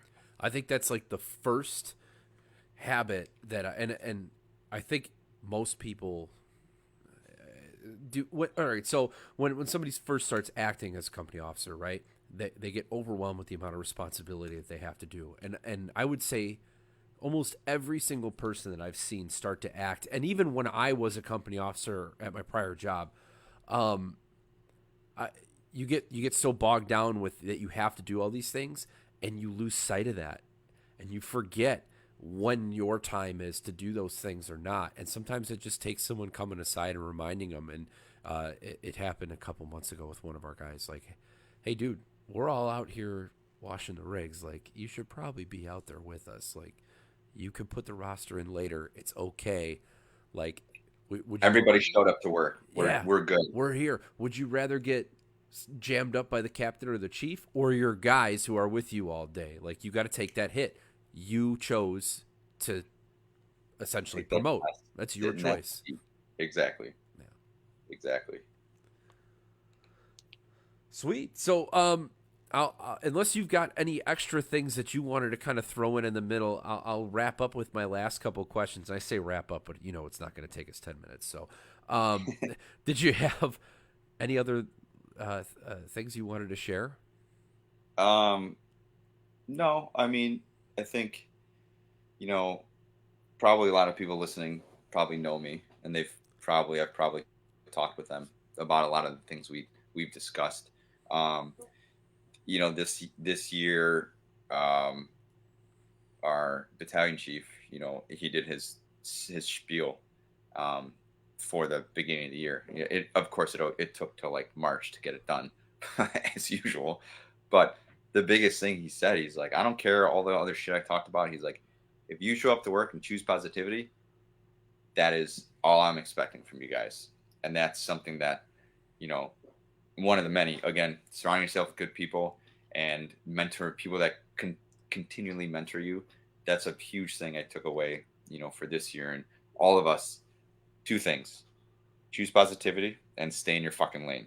If it's not your responsibility, stay the fuck out of it. And if it is your responsibility, handle it appropriately. And when you show up to work, be positive. It's not horrible. It's not. We don't have a shitty job. We have a great job. It's fun. Or it should be fun. It should be. People show up and make it worse than it should, and it's sad. Um, but I mean, obviously we hit the couple big things, the dog stuff. Like I said, if I didn't have Irie, she legitimately saved my life. So I would have been in a very worst predicament in my life, if she wasn't around. So I thank her, even though she's gone now. Um, Thankful for the people that have guided me in the direction that I've, gone, and helped me, whether it be part time, other jobs, other departments, help me go to, facilitate me going to classes, facilitate me, working for Elevated and all the great guys that run that organization. Um, that Again, surround yourself by good people, have fun every day, and it won't really be a job. And take the bad seasons, understand that they're going to happen, but try to work through them as best you can and come up, better yourself. Shared suffering between the group is going to better you all after the fact, when shit's not, you know, hitting the fan. So you suffer together. You're going to all be better because of it. Um, those are the couple things that finishing up whatever that I don't even want to couple. ask my other questions. I just almost want to end with that. I mean, that's we've actually kind of No, talked about some of these other things anyway, but yeah, man. what else you got? Well, we've kind of touched in and out of some of this stuff, right? But what what keeps you passionate about the fire service, and then when you have lost some of that way, what brought you back? That kind of dynamic, right? We talked. It's up and down. So when you're down, what brings you up? What keeps you in? Classes, continually educating yourself. Um, Again, like I think the next thing for me, and I've been thinking about a lot, and I've started to invest more and more time is uh, the like the lack of search culture in our county, in our area, the lack of progression as far as like there's been a bunch of calls in the last couple years where we showed up and things went fine, but that could have went a lot better. A lot of things didn't get done. A lot of things that should have happened didn't happen. And specifically with searches, we went on an apartment fire a couple months ago, and that was two victims, and we ended up getting one of them out.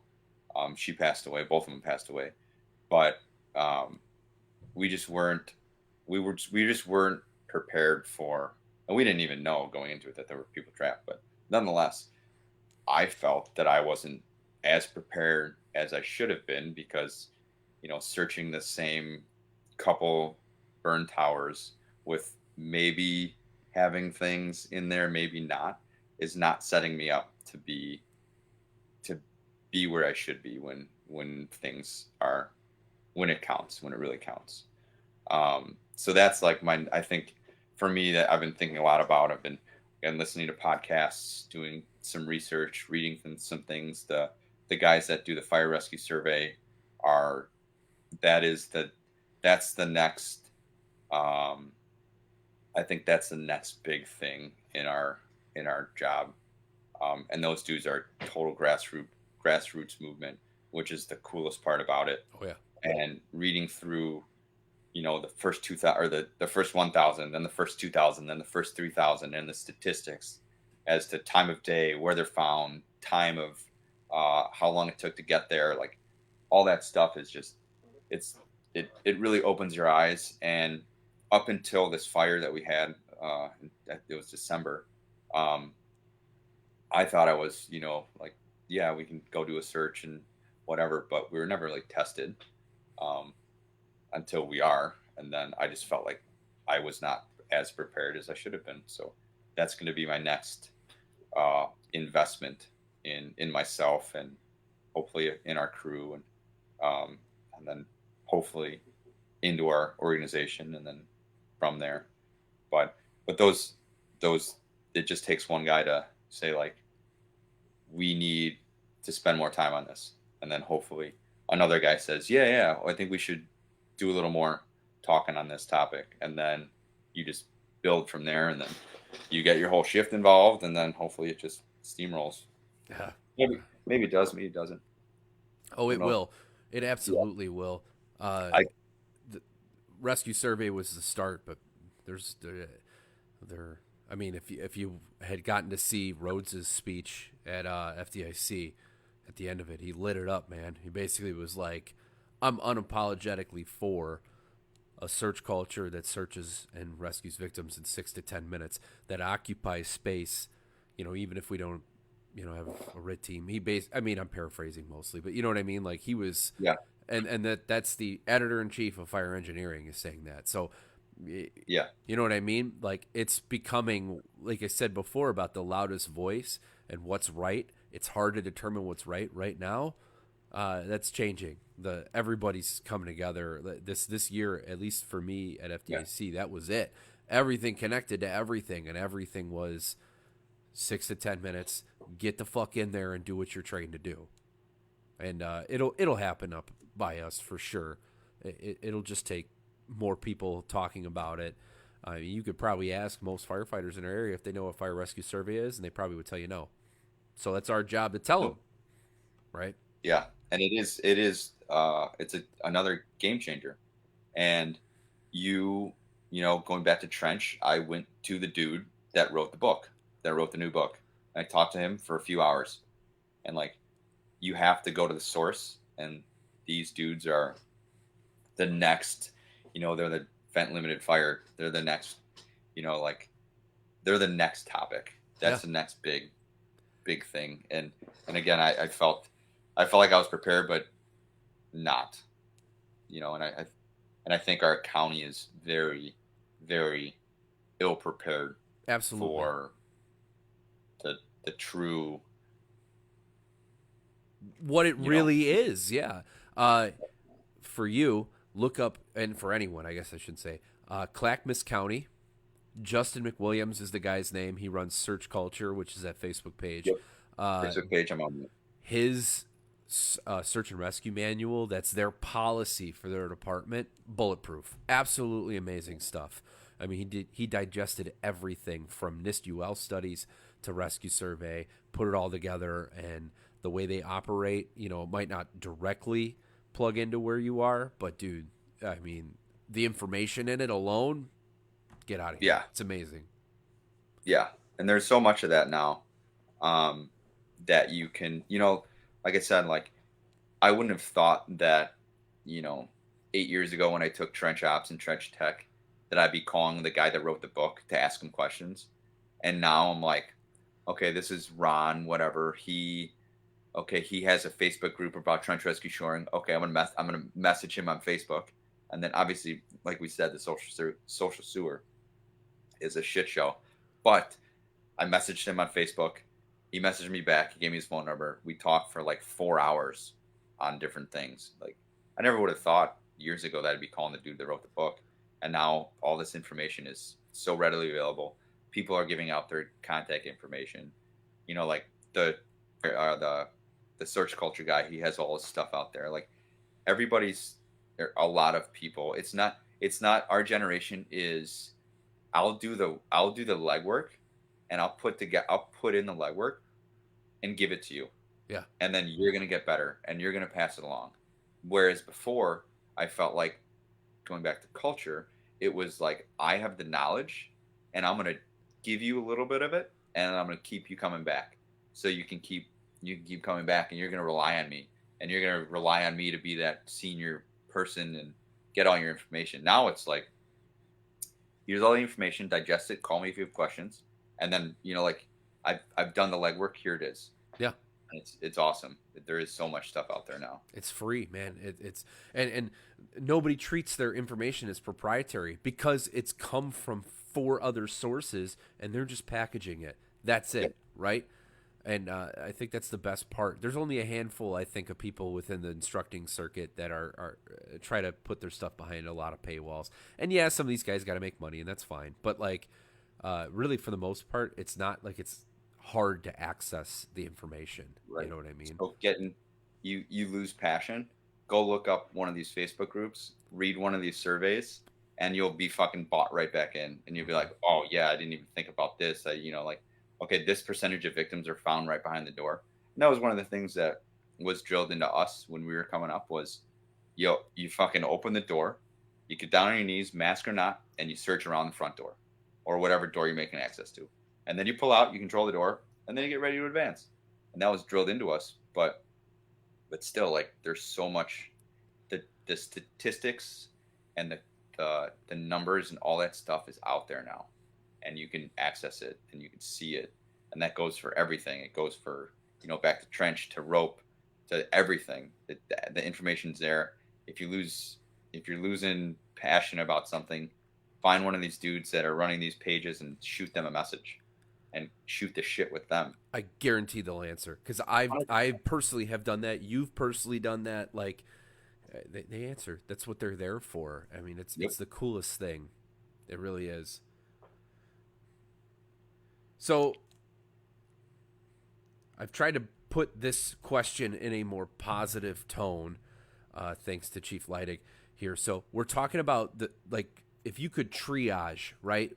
Categorize the state of the fire service, what category would you give it? And then, what can we do to help treat what's going on?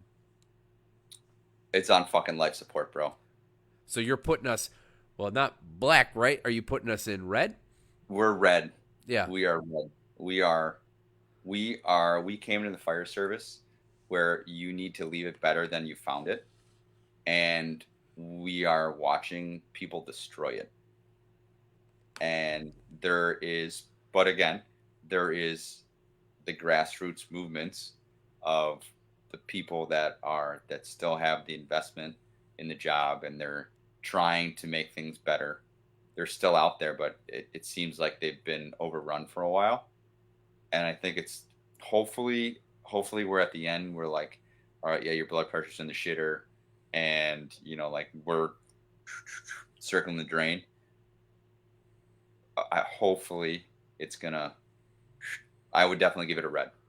I would give it a red. No, it's fair. It's fair. We're not leaving it better for anybody right now.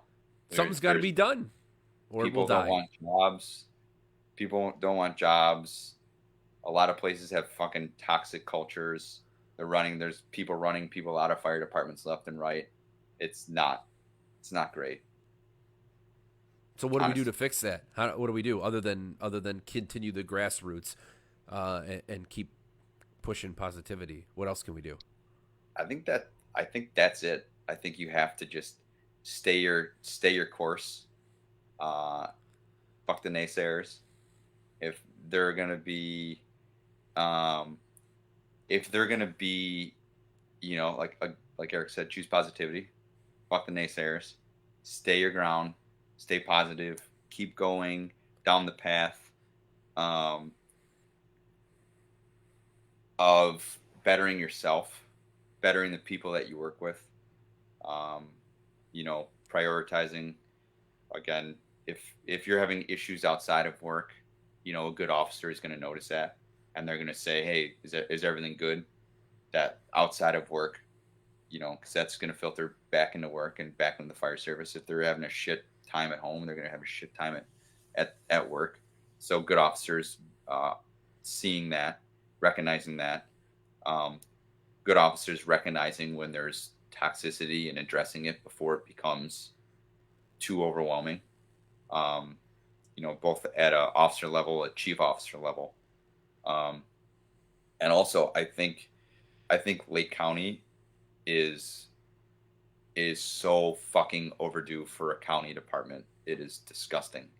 And you look at all of the departments out west in California, in Colorado, even out east, there's just big departments or just departments that are sucking up everybody and becoming these massive organizations with all the most amazing benefits. I mean, like my buddy, probably some of you know, Brian Steen went to South Metro in Colorado. I think that is the best organization in the fire service today.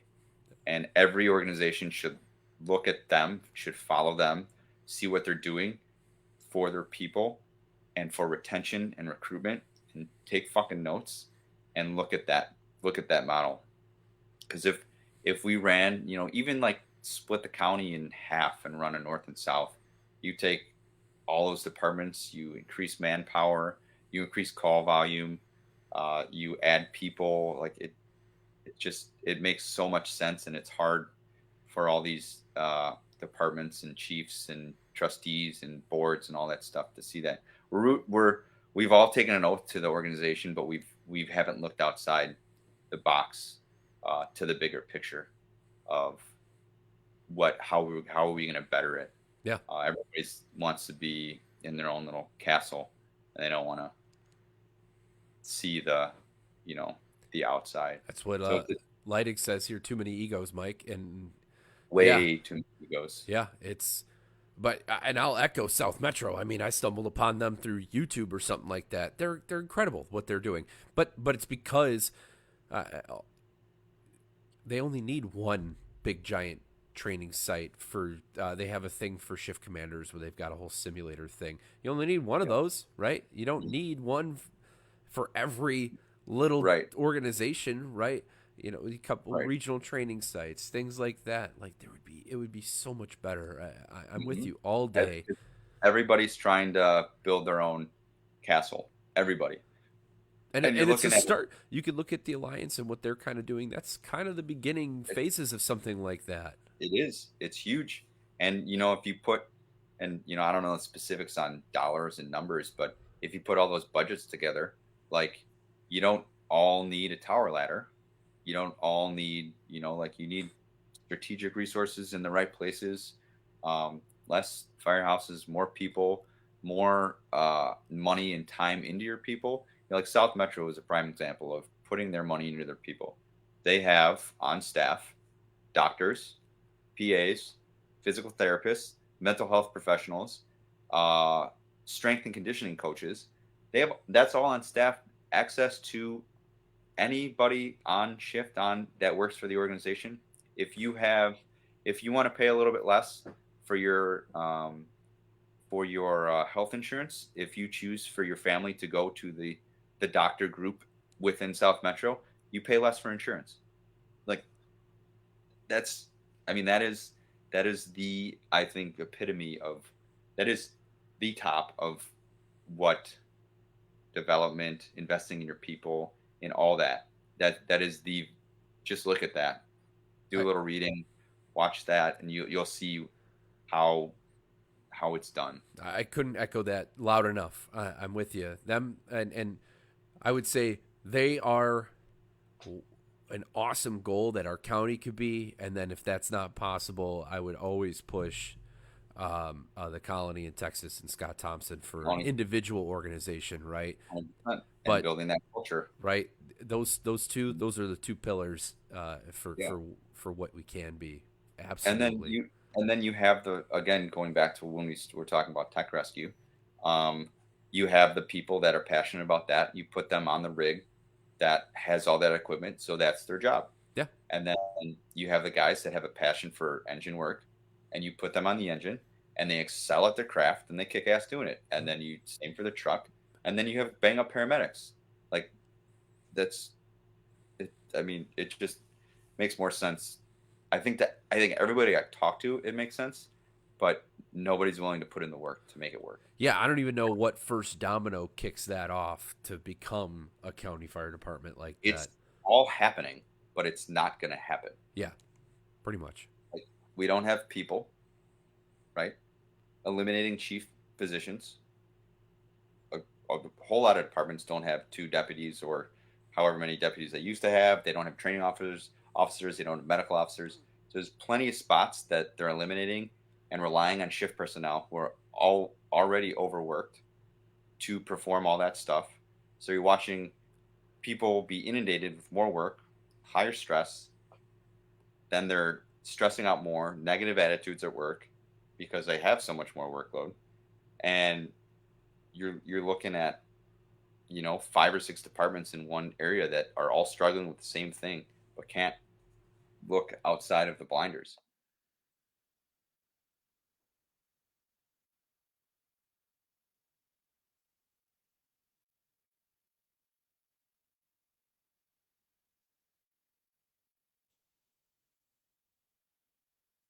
Hmm.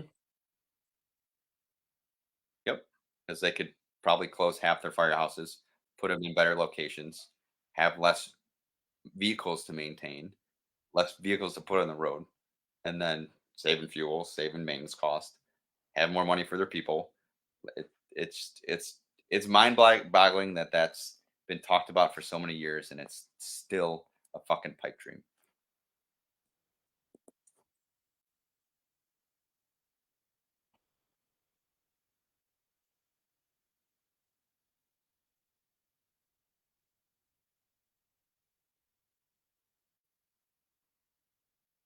Should and that's I mean that's what our area needs, and it's and then like we need a jump start for our fucking red triage tag, and that is it. in my opinion. I had no volume, so my profound thoughts were bad. I sneezed, everyone, so I tried to, but I'm back now. Sorry about that. Yeah, dude, it's man. Oh, you got me excited about something that's never gonna happen, which isn't fun. Yeah, But dude, we spend nights at the firehouse, literally looking at maps, looking at where to put firehouses for our county. well, yeah, I mean, Seriously, look at us. Our you're just Station sitting there. Four and Palatine Long Grove, we're all like within spitting distance of each other. We Yeah. run countryside. Our two fire districts are right next to each other. For what? You know, just for us to call mutual aid all the friggin' time. It's Mm-hmm. yeah. Nuts. And then everybody to buy $1.7 million ladder trucks and $1.5 million squads and Or million even dollar better, engines. by Quince instead of ladder trucks, so there's water on them, so they can still do engine work, even though, and squads that have tanks instead of just squad stuff, where you can put your hazmat, your TRT, and all those guys on the squad and do nothing else other than that. Who would have thought that would make any sense? No, no, no, no. Can't have that. Yeah, Hey, you can't have it all right? no, no, not. No. Nope. No, you can't. You cannot. And and also and going back to longevity in the fire service, like also recognizing when it's your time to fucking go. That is huge as far as like if you're no and this is what we talk to our new people about when they like especially on our shift, like are you going to be you're going to be one of two things for this organization. You're going to be an asset or you're going to be a liability.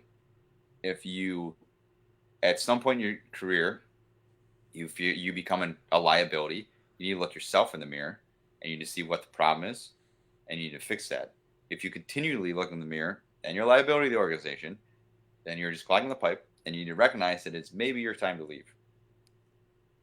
Yeah, But everyone's got a shelf asset, life. That's another asset or shout out liability. to the old man.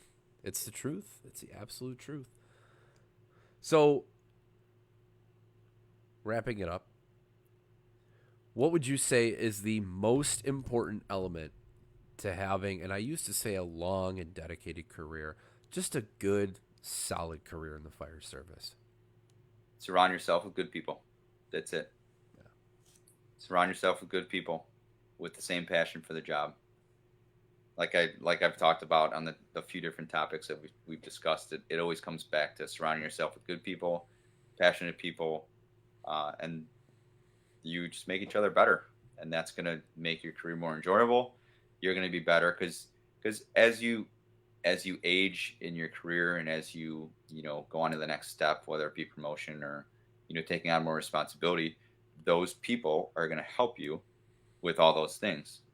So like if it's promotions, they're going to help you study. If it's taking on additional responsibilities, they're going to say, hey, you look fucking swamped. What can I do to take some of the workload? What can, if as little as it is, just let me know what I can do to help you. And if you surround yourself with the people that are going to help you and they're going to continually give you positive outlook and give you the tools to make yourself better and to help you continue to be an asset to your organization, it's going to be an enjoyable, successful, healthy career. There it is. I love it. Well, that's it then. I appreciate you coming on and talking, dude. Yeah, man. It was It a was good, it was a good time. it was fun. It was definitely I'm definitely enjoying hearing different perspectives from different people, in our area. Yeah. So we listen, like we were talking about before we came on. We all, we listen to podcasts of people around the country, but it's cool to hear about the people local and not directly immediate, but just hearing different, again, like Wolcha's different perspectives, his perspective on Waukegan and, my perspective and Craig's perspectives are different. And it's cool to hear the local perspective versus, the farther out, the different organizations, the colonies, the South Metros, like that stuff. So it's Yeah. well, what you're doing is great. I like that the podcast title is now Talking Shop. I had to jazz it up a little bit, right? Yeah, I Merchandising. but Merchandising, right, right, right. Did I? So I yeah, can't remember if I've explained the story of why on one of these. I can't remember if I've explained it live or not, but I'll give you the short story. I I don't remember where I heard the phrase "talking shop," but it became a thing where I would go to like fireman parties with my wife when we were dating, and couple cocktails would happen, and then everybody wants to talk about fire stuff, and she was like in the corner like by herself. She's like, will you stop talking shop to everybody? And it became a thing where we would go to these and she'd say, no shop talk, nothing, no talking shop, stop it. And I'm pretty sure my dad would say the same stuff, like I said when we were talking offline before, like we don't always dump all this information out because of who else is around. So he would say the same thing. yeah, Hey, we got like 30 minutes or something to talk shop. Like that's it. And then we're yeah, done. So yeah, it was fitting. I needed yeah. something. One So one thing I do want to add about the talking shop stuff is I think it's also important to have your fire service friends and then also interact with them outside of work and not talk about work. I think that's fucking huge because if you drag all the nonsense of work into your, into the friendship level that you share with the guys you work with, I think it's important to have that, you know, let's not talk about work. Let's do whatever. Let's go fucking hit golf balls at Top Golf. Let's, bullshit. Let's go to concerts and not talk about work. So that's important about longevity, separating the two, and also having some couple outside friends. It's good too to have different life yeah, you perspectives. can't just be friends with only firefighters all the time because Yeah, we're, yeah. yeah, exactly. You need a Yeah, break man. from Right. whatever we are. I appreciate you inviting me to talk. It was fun. Hopefully, I know Craig had mentioned maybe getting a few of us together to talk shop and bullshit. That'd Yeah, be fun. I'm really, really wanting to do that and try to get a group and do like a big open, maybe four of us. So we'll talk more. I want to try to push that out and almost make it like an AMA for people to come in live and ask questions and keep it open. So we'll see what we can do with that. I gotta learn how to advertise things, I guess, in that way. We had 24 viewers when I started, so I Nice. mean that was and we're ending here with 10. So I Nice. mean that's pretty awesome. So Cool. again, awesome conversation. Thanks for coming on. I'm gonna end our live thing here. Thank you for listening. If you did, have a nice night, everyone, and we'll see you in the next one. Uh, Thanks for listening.